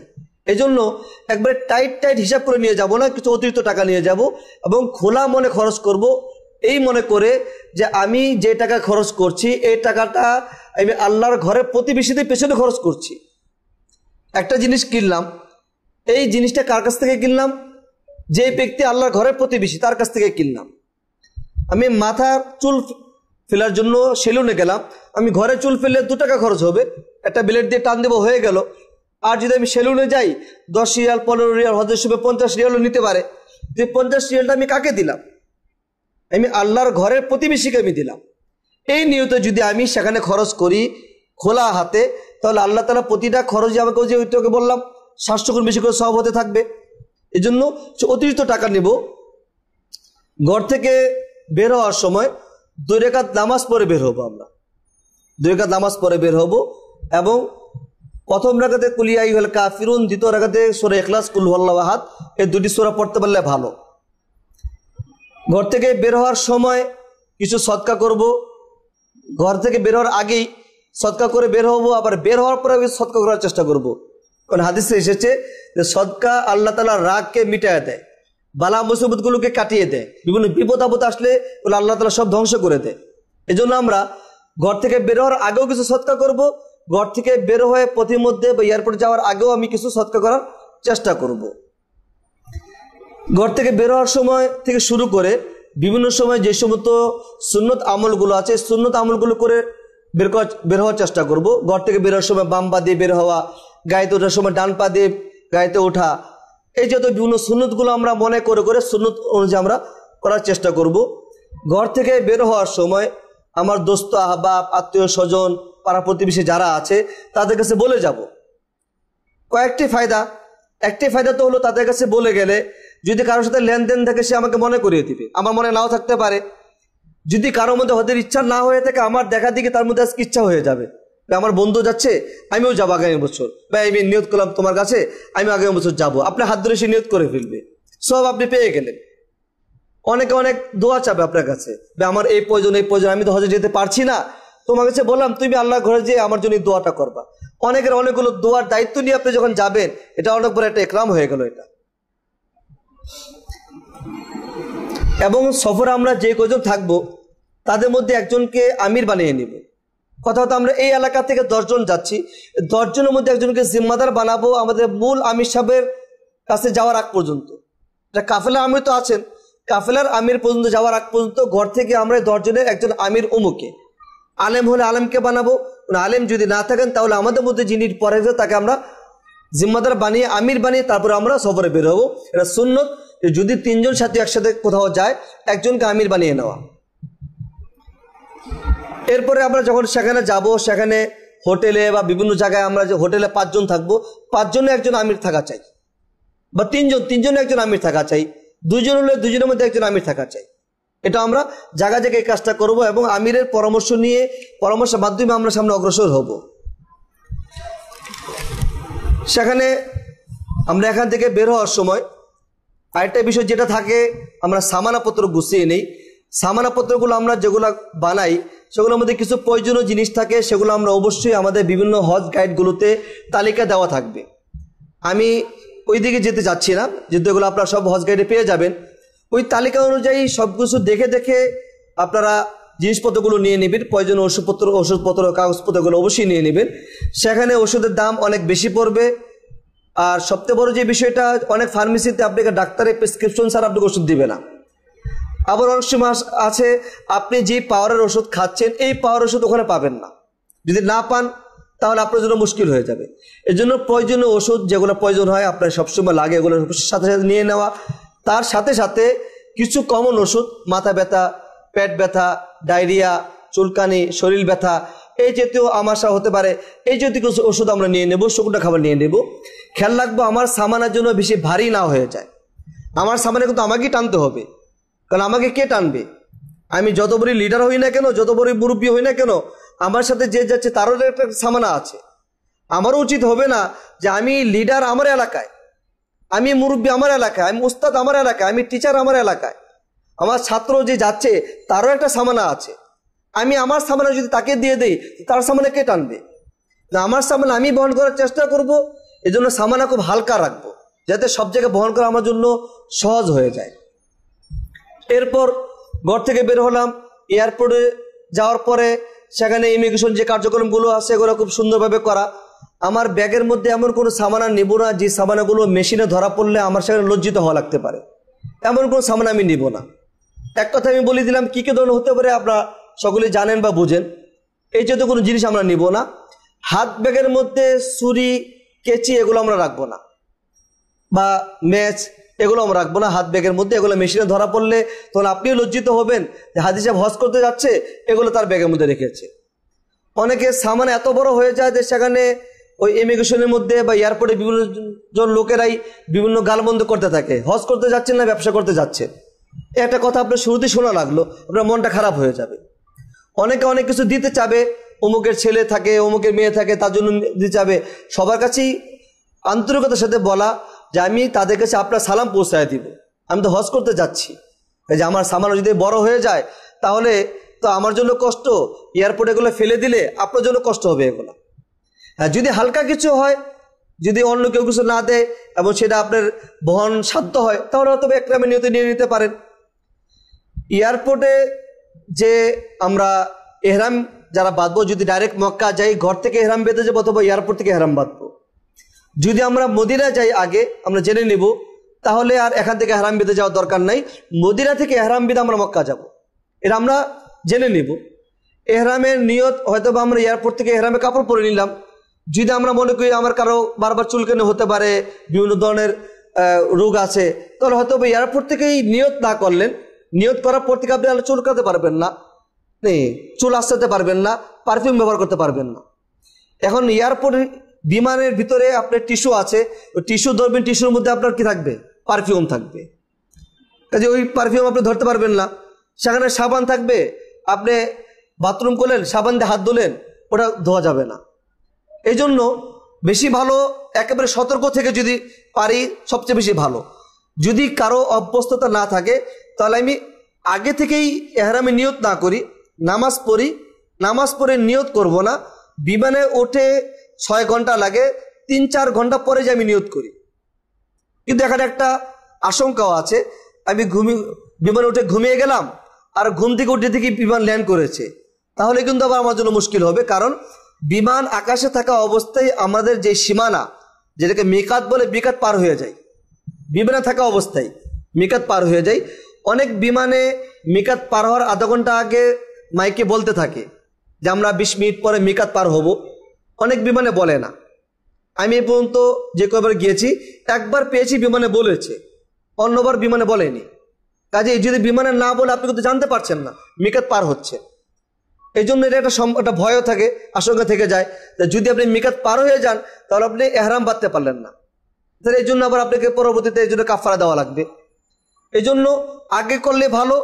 আর যদি ভিতরে সজাগ থাকেন তাহলে হয়তো আপনি 1-2 ঘন্টা পরও আপনি এহরামের নিয়ত করতে পারেন, বাকি এহরামের কাপড় আগেই পরে ফেলুন, নামাজ পড়ে ফেলুন, নিয়তটা আপনি পরে করেন, এটা হতে পারে। তবে অবশ্যই বিমান থেকে নামার 1 ঘন্টা আগে আপনার 1-1.5 ঘন্টা আগে করে ফেলতে হবে। বিমানে ওঠার পর আমাকে খেয়াল রাখতে হবে, বিমানের চাকচিক্যর দিকে আমাকে মন একেবারেই দেওয়া যাবে না। সেখানে আমাদের জন্য বড় দুর্ভাগ্য যে আমরা যে হজ ফ্লাইটগুলোতে যাই, হজ ফ্লাইটগুলোতে কমপক্ষে উচিত 2 দেশের সরকার পক্ষদেরই যে হাজিদের ফ্লাইটগুলোতে যেন বিমান বাহিনী বা বিমানবালা যারা থাকে তারা যেন একটু শালীনভাবে থাকে। এটা কমপক্ষে 2 দেশে, বাংলাদেশ সরকার এবং সৌদি সরকারের জন্য উচিত হবে এমন একটি নিয়ম করে দেওয়া। বড় দুর্ভাগ্য আমাদের যে আমরা সবাই এহরাম পরে বিমানে উঠলাম, বিমানে ওঠার পরেই আমরা অনেক সময় দেখবো কোনো কোনো বিমানে যে বিমানে আপনার সামনে বিমানবালারা তারা এসে দাঁড়িয়ে আছে, তারা হাফ প্যান্ট পরা, তার 70 টাকা। এমনি তো মেয়েদের চেহারাটা দেখা যাবে না, তারা খুব সাজগোজ করে আপনার সামনে এসে হাজির আপনার সেবার জন্য। এই ক্ষেত্রে যেহেতু ব্যবস্থা হচ্ছেই না, আমার মনকে খুব সংযত রাখা লাগবে, দৃষ্টিকে নিচে রাখা লাগবে, বারবার ইস্তেগফার পড়তে হবে, বারবার ইস্তেগফার পড়তে থাকা এবং মনে রাখতে হবে আমি আল্লাহর ঘরে যাচ্ছি। বিমানে উঠলেই সামনে আপনার মনিটর আছে, এখানে সুইচ আছে, ইচ্ছা করলে গানও শুনতে পারেন, ইচ্ছা করলে তেলাওয়াতও শুনতে পারেন। এখানে আপনি ইয়ারফোন ঢুকালে কিছু একটা আসবে, দরকার নাই। আপনার গানও শোনার দরকার নেই, তেলাওয়াত শোনার দরকার নেই। আপনি তালবিয়া পড়তে থাকেন, লাব্বাইক বলতে থাকেন অথবা দুরূদ শরীফ পড়তে থাকেন, ওই মেশিনে হাত দেওয়ার দরকার নেই। ইহরামে নিয়ত করলে তো বলেই দিলাম যে বিমানের বাথরুম ব্যবহার করার সময় খুব সাবধানে, এবং বিমানের বাথরুমে ওঠার আগে আমরা চেষ্টা করব বাথরুমের কার্যক্রম শেষ করে যাওয়ার জন্য, কারণ বিমানের মধ্যে সেখানে পানি ব্যবহারের সুযোগ থাকে না, অল্প পানি, এবং বিমানে অনেক লোক থাকে, এই অল্প পানি সমস্ত মানুষ যদি বাথরুমের কাজে ব্যবহার করে পর্যাপ্ত হয় না। এজন্য সেখানে এই ক্ষেত্রে আমাকে খুব সাবধান থাকা লাগবে। নামাজের রক্ত যদি হয়ে যায় তাহলে আমরা ওযু থাকলে ওযু করে সেখানে নামাজ পড়বো। নামাজ ইশারা পড়লে হবে না, দাঁড়িয়ে নামাজ পড়তে হবে। নামাজের মধ্যে দাঁড়ানো অন্যতম একটি হুকুম, কিয়াম করা, নামাজে দাঁড়িয়ে নামাজ পড়া এটা ফরজ। দাঁড়িয়ে নামাজ পড়া যেহেতু ফরজ, সেহেতু বিমানেও কেউ যদি বসে নামাজ পড়ে নামাজ কিন্তু হবে না। এখন বিষয় হলো যে বিমান তো চলতেছে, তাহলে কিভাবে পড়বো? হ্যাঁ, বিমানের ভিতরে চলাফেরা করা যাচ্ছে, যেহেতু দাঁড়িয়েও নামাজ পড়া যাচ্ছে। প্রয়োজনে কোন এক পাশে কোন একটা কিছু ধরেও যদি আমি নামাজ পড়তে পারি, দাঁড়িয়ে নামাজ পড়বো। কারণ এই ক্ষেত্রে সবাই একসাথে পড়া যাবে না, ওই প্রত্যেকটা গ্যাপের পর একটু জায়গা থাকে, খালি জায়গা থাকে। এখানে ইচ্ছা করলে 2-4 করে নামাজ পড়তে পারে। আমি প্রতিবারই 3-4 করে জামাত করে নামাজ পড়েছি। যদি কখনো এমন হয় যে বিমানে তারা নামাজ পড়তে দিচ্ছে না দাঁড়িয়ে, সেই ক্ষেত্রে অক্ত যদি শেষ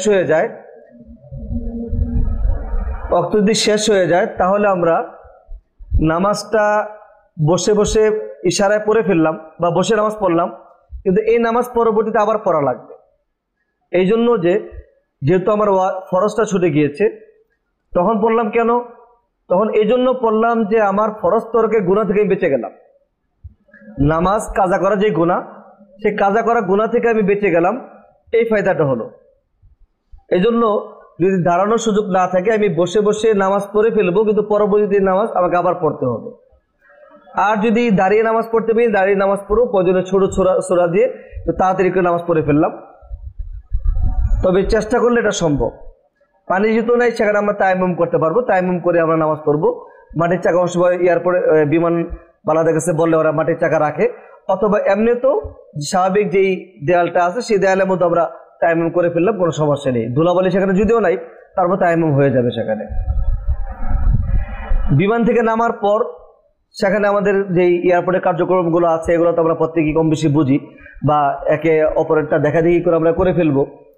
কিন্তু আমরা যখন মক্কাতে চলে গেলাম, যদি আগে মক্কা যাই, তাহলে মক্কা যে সেখানে আমরা এসেছি কিন্তু হজ করার জন্য, আমার ভিতরে যদি মহব্বতটা বিজয়ী হয়, মহব্বতের পরিমাণ যদি বেশি থাকে, তাহলে আমার কাজ হবে আমি যে সামানগুলো হোটেলে রেখে আমি ডাইরেক্ট চলে যাব বাইতুল্লাহ। আমি তওয়াফ পরে করি, কিন্তু সামানাগুলো রেখেই তা মহব্বত যেই উদ্দেশ্যে এত টাকা খরচ করে দূর থেকে আমি আসলাম, এটাই যদি আমার পূরণ না হলো তাহলে আমার লাভ হলো কি? এজন্য এখান থেকে আমি ডাইরেক্ট চলে যাবো বাইতুল্লাহ যে আল্লাহ ঘরের দিকে তাকিয়ে প্রথম দৃষ্টিতে আমি যে কোনো দোয়া করবো, দোয়াগুলো কবুল হয়। আল্লাহ ঘরের দিকে তাকিয়েই আমি দোয়া করতে থাকবো।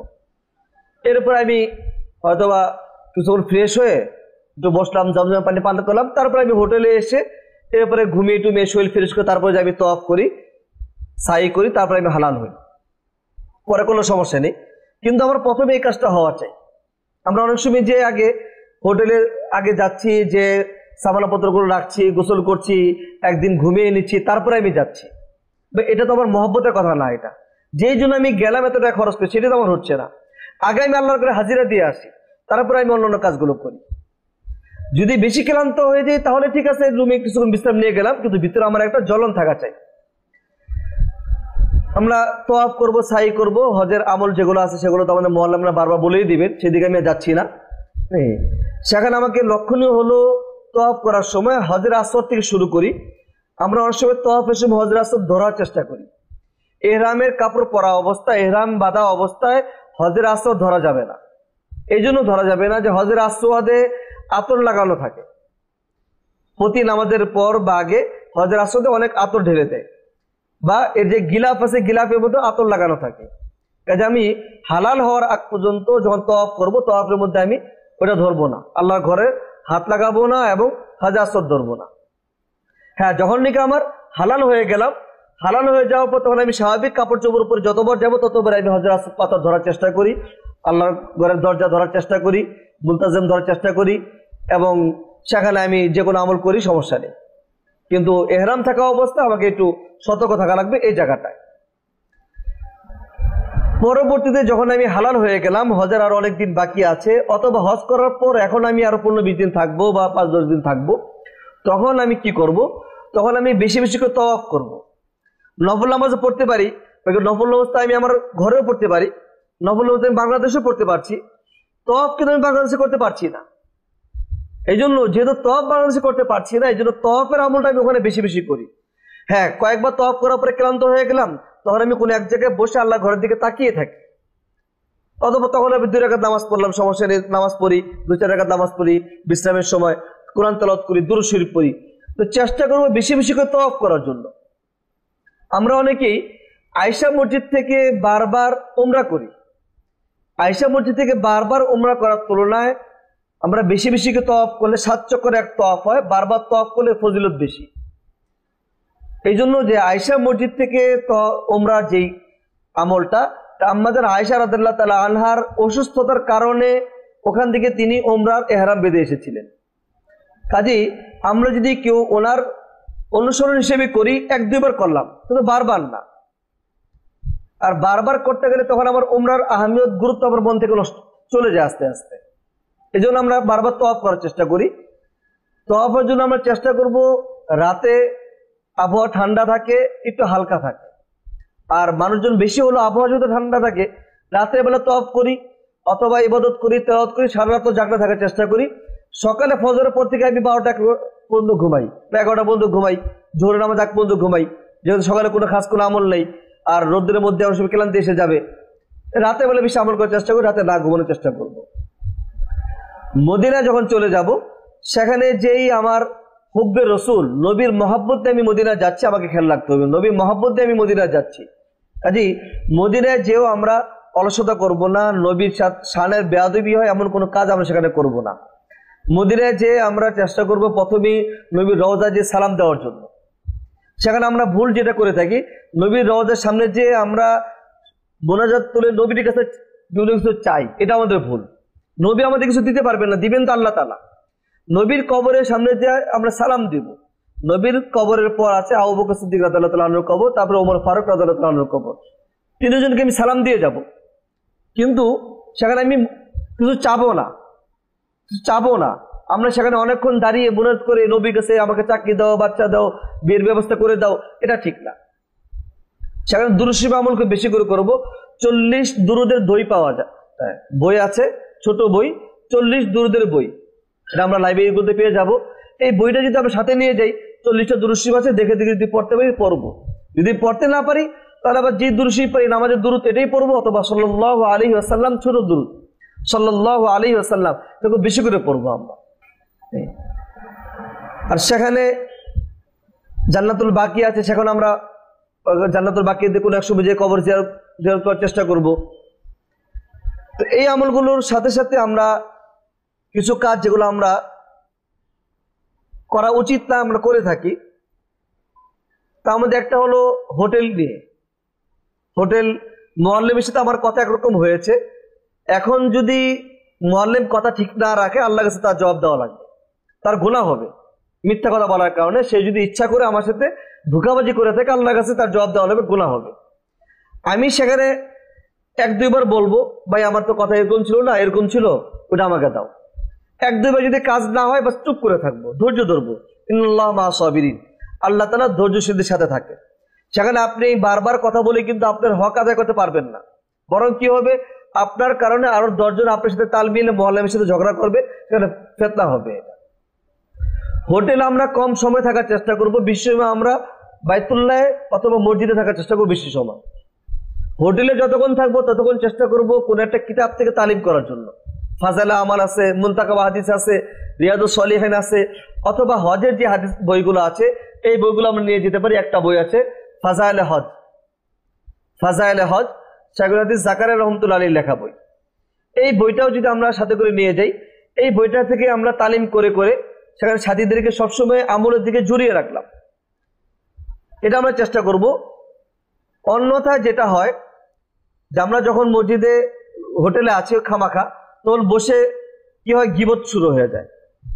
অমুক মুআল্লিম কি দিল, অমুক সাথী কি পেলো, আমি কি পেলাম না।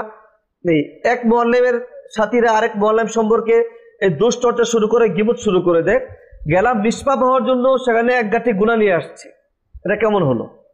এই জন্য আমরা এই কাজ থেকে আমরা বিরত থাকার চেষ্টা করবো। আমরা এই যে কোনো কাজ যেন আমাদের দ্বারা না হয়। মুআল্লিমের সাথে বোঝা পরামর্শ করার লাগলে আমরা দেশে এসে বোঝা পরামর্শ করি, যাওয়ার আগে ভালো করে বোঝা পরামর্শ করে যাই। সেখানে কুরবানি করার দায়িত্ব আমরা নিজের হাতে রাখার চেষ্টা করি। কুরবানিটা আমরা অন্য কাউকে দিব না, অথবা যদি কোনো আলেমকে পাই আলেমের হাতে দায়িত্ব দিয়ে আমি নিজে যাব কুরবানি পর্যন্ত। অন্যথায় বিভিন্ন ব্যাংকে টাকা দিয়ে রাখলে অনেক সময় তারা কুরবানি করে না, অথবা তারা কুরবানি করেছে আপনি হালাল হওয়ার পর। আপনি হালাল হওয়ার পর যদি তারা কুরবানি করে তাহলে কিন্তু আপনার হজ হচ্ছে না, আপনাকে দম দেওয়া লাগবে। কুরবানি হওয়ার পর আপনার মাথা চাষা লাগবে। আপনি যদি কাউকে দায়িত্ব দিয়ে দেন, ব্যাংকওয়ালারা আপনাকে বলে দেবে ঠিক আছে কালকে 9টার সময় আপনি কুরবানি হয়ে যাবে, 10টার সময় আপনি হালাল হয়ে যায়। অথচ তারাও সিরিয়াল ঠিক রাখতে পারেনি, তারা আপনার কুরবানি দিচ্ছে 11টার সময়, অথবা দেয়ও নাই, মনেও নাই তাদের, তাহলে কিন্তু আপনার হজ অসম্পূর্ণ রয়ে গেল। এই জন্য এত কষ্ট করেছি, আরেকটু কষ্ট করে 4-5 জন মিলে 7 জন মিলে একটা উট বা একটা গরু বা যা পাওয়া যায় সেখানে, অথবা একজন একটা দুম্বা কিনে সেখানে আমরা নিজেরাই কুরবানি করি না, নিজের হাতে কুরবানি করি, কুরবানি করে আমরা ওটা রেখে এসে পড়ি, সমস্যা নেই। অথবা একজনকে দায়িত্ব দেবে তুমি কিনবা, আমি তোমার সাথে যাব। এতটুকু কষ্ট আমরা করব আমার হজটাকে শেষ মুহূর্তে পারফেক্ট করার জন্য। যে সমস্ত জায়গায় পায়ে হেঁটে যাওয়া যায় আমরা পায়ে হেঁটে যাওয়ার চেষ্টা করব। যেই জায়গাগুলো যেমন মিনা, মুজদালিফা, আরাফা, এগুলা গাড়িতে গেলে কিন্তু সময় অনেক বেশি লাগে, পুরো রাস্তা জ্যাম লেগে থাকে। আমরা পায়ে হেঁটে গেলে অনেক আগে যেতে পারবো, আর পায়ে হেঁটে গেলে প্রতি কদম আমার সওয়াব হবে। পায়ে হেঁটে যাওয়ার জন্য আমরা চেষ্টা করব। হজের কাজ শেষ হয়ে যাওয়ার পর আমাদের মাঝে যেটা দেখা যায় সেটা হলো যে আমরা হজ শেষ হয়ে গেছে আর কি করবো, এখন একটা গাফলতি এসে যায়, একটা অনীহা ভাব এসে পড়ে। আল্লাহর ঘরের যে একটা ভক্তি ছিল সেই ভক্তিটা কমে যায়। এখন সে 5 ওয়াক্ত নামাজও মসজিদে যে পড়ে না, হজ তো হয়ে গেছে, একটু বাসার দূরে হোটেল দূরে হোক না, এখন নামাজটা হোটেলে বসে পড়ে, বাসায় বসে পড়ছে, মসজিদে যায় না। ভাই এই বাইতুল্লাহ তো আমি আমার বাংলাদেশে পাচ্ছি না, একটু কষ্ট করে আমি বাইতুল্লাহ গিয়ে নামাজ পড়ি আমি। এরপরে নামাজের গাফলতি তো আছেই, তার সাথে সাথে আল্লাহর ঘরে যাব, হজ করে আমি নিয়ত করব যে এখন থেকে আমি আর কোনো গুনাহ করব না। তা না করে সেখানেই আমি হজের 4-5 দিন পরেই ক্লিন শেভ করে সেখানে আমি এখন ঘোরাফেরা করছি, স্মোক করছি, যত বদ অভ্যাসগুলো আবার ফিরিয়ে আনছি আল্লাহর ঘরের সামনে মক্কাতে থেকে। এই যে আমার জন্য বড়ই অভিশাপ হবে, এটা একেবারেই ঠিক না। যে আমি বড় অভিশপ্ত ব্যক্তি হয়ে যাচ্ছি, যে আমি আল্লাহর ঘরের সামনে থেকেই আমি ক্লিন শেভ করা শুরু করে দিয়েছি, গুনাহ কাজ শুরু করেছি, বিড়ি সিগারেট পান করা শুরু করেছি। এগুলো একেবারেই ঠিক না। সেখানে যে অনেকেই প্রথমে একটা ক্যামেরা কিনে ছবি তোলার জন্য বাইতুল্লাহর সামনে দাঁড়িয়ে তপ করছে, ছবি তুলে আবার নেটে ছেড়ে দিচ্ছে, ফেসবুকে ছেড়ে দিচ্ছে। ভাই এখলাস কিন্তু হলো না এখানে। এজন্য আমি ক্যামেরা কিনবো না, আমার মোবাইলে ছবি তুলবো না, কারো ছবি তোলার প্রতি আমি উৎসাহিত করব না, কাউকে আমি উৎসাহিত হব না, বরং সবাইকে নিষেধ করব। যদি কেউ নিষেধ না শুনে আমার ছবি তুমি তুলো না, যদি নিষেধ না শুনে আমার ছবি তোমার তোলার দরকার নেই। ছবি তুলে বাড়িতে দেখানো লাগবে, কি দরকার আছে? ছবি তুলে আমাকে ফেসবুকে দেওয়া লাগবে, কি প্রয়োজন আছে? কোনো প্রয়োজন নেই। খামাখা এগুলো আমরা করে আমরা আরো গুনাহগার হচ্ছি। ছবি তো প্রয়োজনে ছবি তোলা জায়েজ আছে, কিন্তু এখানে আমার নিষ্প্রয়োজন খামাখা ছবি তুলছি, বিলাসিতা, এগুলো আমার একেবারে প্রয়োজন নেই। এই সমস্ত গুনাহে কাজে আমরা লিপ্ত হব না। আর সবচেয়ে বড় শেষ কথা যেটা আমাদের, সেগুলো আমরা অনেকে হজ করতে যে এত বড় ধোঁকাবাজি করছি যে আমরা হজ করতে যে সেখানে থেকে যাচ্ছি। এই থেকে যাওয়াটা তো এমন হলো যে আল্লাহ তাআলার সাথে ধোঁকাবাজি করা হলো, ইসলামের সাথে গাদ্দারি করা হলো। ও আপনার কারণে আপনার দেশের অসংখ্য মানুষের আমলে ব্যাঘাত ঘটলো, যার কারণে এখন সরকার মাঝে মাঝেই হজের ভিসা বন্ধ করে দেয়, উমরা ভিসা বন্ধ করে দিচ্ছে। কেন করে দিচ্ছে? আপনার কারণে, আমার কারণে। আমি যে ব্যক্তি এই নিয়ত করলাম যে হজ করে আমি থেকে যাব, বা হজের মতো একটা গুরুত্বপূর্ণ আমলের মধ্যে আমি এই ধোঁকাবাজির আশ্রয়টা আমি কেন নিচ্ছি? আমি যে এই ধোঁকাবাজির আশ্রয় থেকেও যেন আল্লাহ তাআলা আমাদেরকে হেফাজত করে। আমরা এই যেহেতু কোনো কিছু করব না, শেষ পর্যায়ে আমরা সেখান থেকে যেভাবে তওবা করেছি সেভাবে আমি যেন ঘর পর্যন্ত ফিরতে পারি, তা আল্লাহর কাছে বারবার দোয়া করব। নিজের জন্য দোয়া করব, নিজের স্ত্রীর জন্য, নিজের বাচ্চাদের জন্য, বাপ মার জন্য, আত্মীয় স্বজনের জন্য, বন্ধুদের জন্য। যত মানুষ আমার কাছে দোয়া চেয়েছে প্রত্যেকের জন্য দোয়া চাবো। কেউ যদি দোয়া নাও চায় থাকে তাদের জন্য আমি দোয়া করব। নিজের জন্য যে পরিমাণ দোয়া করব তার থেকে বেশি আমি অন্যদের জন্য দোয়া করব, তার আল্লাহ তাআলা সেই দোয়া আমাকেও দিয়ে দিবেন। আর শেষ দোয়াটাই করে আসবো, আল্লাহ তুমি আমাকে বারবার এখানে নিয়ে আসো, বারবার আমাকে এখানে নিয়ে আসো। এই দোয়াটা আমরা খুব বেশি করে করব। তো আজকে আমাদের আলোচনা এখানেই, যে আমরা ওদের ফজিলতে আলোচনা করলাম, করণীয় বর্জনীয় অনেক কিছু আছে। আমি সবগুলো আলোচনা করিনি, যে আলোচনাগুলো সচরাচর হয় না বা সবগুলো সাধারণত হজ গাইডগুলোতে লেখা থাকে না, সেগুলো আমি আলোচনা করার চেষ্টা করেছি। কয়েকটি প্রশ্ন এসেছে আপনাদের পক্ষ থেকে। একটি প্রশ্ন এসেছিল, কি পরিমাণ সম্পদ হলে হজ ফরজ হয়? নিত্য প্রয়োজনীয় যেই খরচ আছে সেই খরচের পর যদি কারো কাছে বাইতুল্লাহ পর্যন্ত যে আসার পরিমাণ খরচ থাকে, যাব আবার আমি আসবো এবং ওখানে যে কদিন থাকবো, এই কদিন কারো কাছে আবার হাত পাতা লাগবে না, এই কদিন থাকা খাওয়ার খরচ এবং আমার এই সফরের পরিমাণ সময়ে ঘরের যাদের ভরণ পোষণ আমার দায়িত্বে তাদের খরচ আমি দিয়ে যেতে পারবো, এই পরিমাণ সম্পদ যদি কারোর কাছে থাকে তো তার উপর হজ ফরজ হয়ে যায়। এখানে নির্দিষ্ট কোনো স্বর্ণের বড়ি বা রূপার বড়ি জাকাতের মধ্যে আমার কোনো হিসাব নাই। আর হজের খরচ আপ ডাউন করছে, কখনো বাড়ে কখনো কমে, কাজে আমরা প্রত্যেকে আমাদের হিসাব মিলিয়ে নেব। ইহরাম কখন বাঁধতে হবে? ইহরাম তো বললাম যে যদি আমি আগে মক্কা যাই তাহলে আমাকে জিদ্দায় নামার আগে ইহরাম বেঁধে আমাকে যাওয়া লাগবে, জিদ্দায় বিমান নামার আগে। সেটা আমি ঘর থেকেও বাঁধতে পারি, এয়ারপোর্ট থেকেও বাঁধতে পারি, অথবা বিমানে উঠেও বাঁধতে পারি, কিন্তু আমার জিদ্দায় বিমান নামার কমপক্ষে 1-1.5 ঘন্টা আগে আমাকে ইহরাম বাঁধা লাগবে। আর যদি আমি আগে মদিনা যাই তাহলে আমাকে ইহরাম বেঁধে যাওয়া লাগবে না। মদিনা থেকে যখন আমি মক্কা রওনা করব, যে গাড়িতে, সেই গাড়ি আমাকে মিকাতে নিয়ে যাবে, সেখানে আমি ইহরামের নিয়ত করব। মদিনা থেকে মক্কা যাওয়ার সময় গাড়িতেই, যে বাসে উঠবো বা যে কোনো গাড়িতে উঠে আমি প্রাইভেট গাড়িতে উঠলো, সেই গাড়িকে বললে সেই গাড়ি আমাকে মিকাতে নিয়ে যাবে, এলো মদিনা থেকে মক্কা যাওয়ার জন্য। কারো হজ করার মতো টাকা আছে কিন্তু তা ব্যাংকে এফডিআর কিংবা সেভিং করা, সেই টাকা দিয়ে কি হজ হবে? হ্যাঁ, ব্যাংকে যদি আপনার টাকা থাকে তাহলে আপনি যে টাকা জমা করেছেন ওই হিসাব আপনার আছে, অথবা ব্যাংকওয়ালাদের কাছে হিসাব আছে, যে টাকা জমিয়েছেন সেই টাকাতে আপনি হজ করবেন। সেখানে যে লভ্যাংশ দিবে সেই লভ্যাংশ টাকাতে আপনি হজ করবেন না। লভ্যাংশ টাকাটা হলো সুদ মিশ্রিত, অথবা পুরোটাই সুদ অথবা সুদ মিশ্রিত। কাজে লভ্যাংশ যেটা আসবে সেটা আপনি উঠিয়ে গরিব মিসকিনদেরকে সওয়াবে নিয়ত ছাড়া দান করে দিবেন। আর এটা কত পরিমাণ আপনার যদি হিসাব নাও থাকে, ব্যাংকওয়ালাকে যদি আপনি বলেন ব্যাংকের কর্মকর্তাদেরকে আমার কত টাকা জমা ছিল, কত টাকা আবার লাভ এসেছে, তারা দুইটা আলাদা করে দিবে।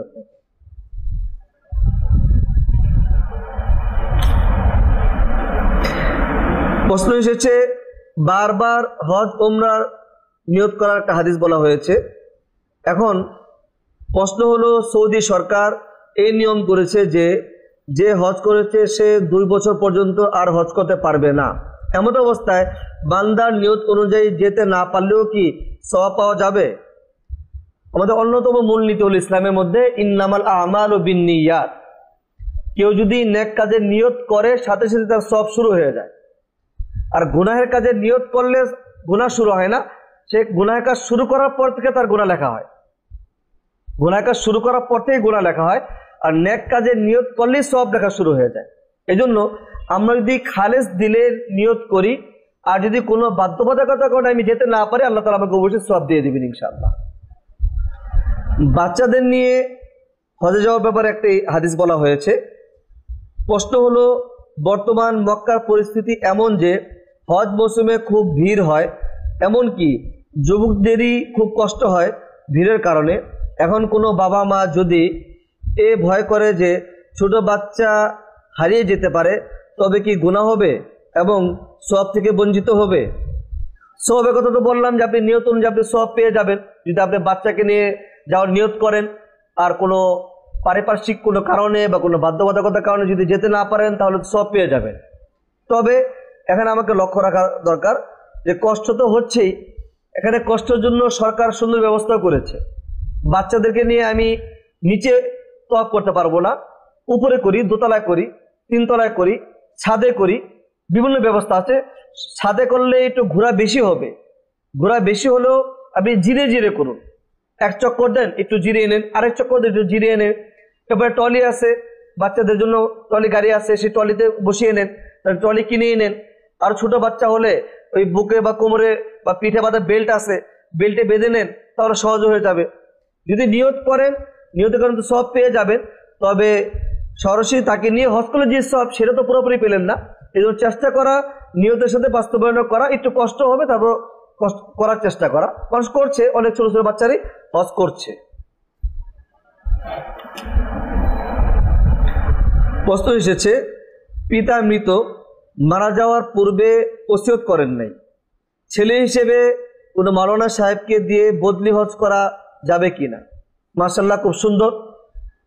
বাবার জন্য প্রথমেই যদি কারো সম্পদ থেকে থাকে আর যদি হজ করতে না পারে, তার জন্য উচিত ওসিয়ত করে যাওয়া। যদি ওসিয়ত করে যায়, তাহলে তার ওয়ারিসদের জন্য এই হজ করানো ওয়াজিব হয়ে যায়, বদলি হজ করানো। বাবার সম্পদ থেকে, সম্পদের 1/3 থেকে, সম্পদের যে সম্পদ রেখে গিয়েছে তার 1/3 থেকে ওসিয়ত পূর্ণ করা ওয়াজিব। যদি ওসিয়ত না করে যায় আর সন্তানরা যদি নিজেদের পক্ষ থেকে বাবার এই হজকে করিয়ে দেয় বা নিজেরা করে নেয়, তাহলে অবশ্যই অনেক ভালো কাজ হবে এবং বাবা গুনাহ থেকে মুক্ত হয়ে যাবে, বাবা সওয়াব পাবে। এই জন্য আমরা এটা চেষ্টা করব। এখানে যেটা বলেছেন কোনো মাওলানা সাহেবকে দিয়ে, এটা খুব সুন্দর একটা কথা যে আমরা অনেকেই বাবার বদলি হজ, মার বদলি হজ আমি নিজেই করি না, বা আপনি নিজে করছেন, আপনার নিজেটা আপনি নিজে করেন। কারণ আপনার বাবার বদলি হজ আপনি নিজে করতে গেলে কোনো জায়গায় যদি কমতি হয়ে যায়, আপনি সব মাসলা জানেন না। টাকা তো ঠিকই খরচ হলো, আপনার কোনো কমতির কারণে হয়তো বাবার সওয়াবটা একটু কম হয়ে যাবে। তা না করে আপনি কোনো দক্ষ কোনো আলেম, যিনি হজে গিয়েছেন, হজ করেছেন, এমন কোনো আলেমকে দিয়ে যদি আপনি হজ করান, আপনার টাকা পুরোটাই কাজে লেগে গেল, আপনিও যান ভিন্নভাবে। বাবার বদলি হজটা কোনো আলেমকে দিয়ে করালে বেশি ভালো, যিনি মাসলা জানেন এবং কয়েকবার হজ করেছেন, এমন কাউকে দিয়ে করালে বেশি ভালো। বাকি আপনি নিজে করলেও হবে না এমন না, আপনি নিজে করলেও কিন্তু হয়ে যাবে। আমাকে এক মহিলা 100 টাকা দিয়েছে মক্কা শরীফে দেওয়ার জন্য, কোথায় দিতে পারি এবং দেওয়ার বিধান আছে কিনা? আসলে মক্কা শরীফে যদি বলে, তাহলে মক্কার যে কোনো মসজিদে দিলে হয়ে যাবে। আর যদি বলে বাইতুল্লাহ, আল্লাহর ঘরে দেওয়ার, আল্লাহর ঘরে দান করার কোনো জায়গা নেই। সরকার এমন ব্যবস্থা করেছে, সেখানে আপনি 5 টাকাও দান করার কোনো জায়গা পাবেন না। হ্যাঁ, সেখানে আপনি এই কাজ করতে পারেন যে এই 100 টাকা দিয়ে আপনি একটি কোরআন কিনে, ওখানে কোরআন শরীফ পাওয়া যায়, অনেক কোরআন শরীফ আছে, তো আপনি কোরআন শরীফ কিনে সেখানে দিয়ে আসতে পারেন। অথবা 100 টাকা দিয়ে আপনি বাইতুল্লাহর মেহমান যারা আছে তাদেরকে আপনি মেহমানদারি করেন। অথবা সে যদি খাস করে মসজিদের নিয়ত করে থাকে তাহলে আপনি অন্য কোনো মসজিদে দিয়ে দেন। এখানে যদি দেওয়ার যেহেতু ব্যবস্থা নাই, কোনো দান বাক্সও নাই, তাহলে আপনি 100 টাকাটা এই মসজিদে হবে অন্য কোনো মসজিদে, মক্কার অন্য কোনো মসজিদে দিয়ে দেন। তাহলে ওই যিনি দিয়েছেন তার মাকসাদ হাসিল হয়ে গেল, সে সওয়াব পেয়ে গেল। গর্ভে বাচ্চা নিয়ে হজ করলে বাচ্চা হাজি হবে কিনা? হ্যাঁ, একটু আগে তো আমি হাদিস বললাম যে এক মহিলা রাসূলুল্লাহ সাল্লাল্লাহু আলাইহি ওয়াসাল্লামকে কাছে দেখিয়ে বলল যে আলী হাদ আল হজ, এর জন্য কি হজ হবে? রসুল বলেন যে হ্যাঁ হজ হবে, কিন্তু সওয়াব পাবা তুমি। তাহলে বাচ্চা নিয়ে যদি হজ করেন তাহলে অবশ্যই এটা ফজিলতের কাজ হবে, সওয়াবের কাজ হবে। এর সওয়াব বাপ মা পাবে, এবং বাচ্চা যে হজ করলো সে তো হাজি হয়েই গেল, সেও হাজি হয়ে গেল, হয়তো তো হজ করলো, এবং তার জন্য বড় সৌভাগ্যের বিষয় যে তার জীবনের শুরু অংশেই সে আল্লাহর ঘর তওয়াফ করে তার জীবনটাকে শুরু করতে যাচ্ছে। এবং আল্লাহ চাহে তো তার সারা জীবন যেন সুন্দরভাবে কাটে, এটা সে বাচ্চাকে নিয়ে বাইতুল্লাহর সামনে নিয়ে বারবার দোয়া করা। বাচ্চা যদি কথা বলতে পারে বাচ্চাকে দিয়েও সেই দোয়াগুলো করানোর চেষ্টা করো।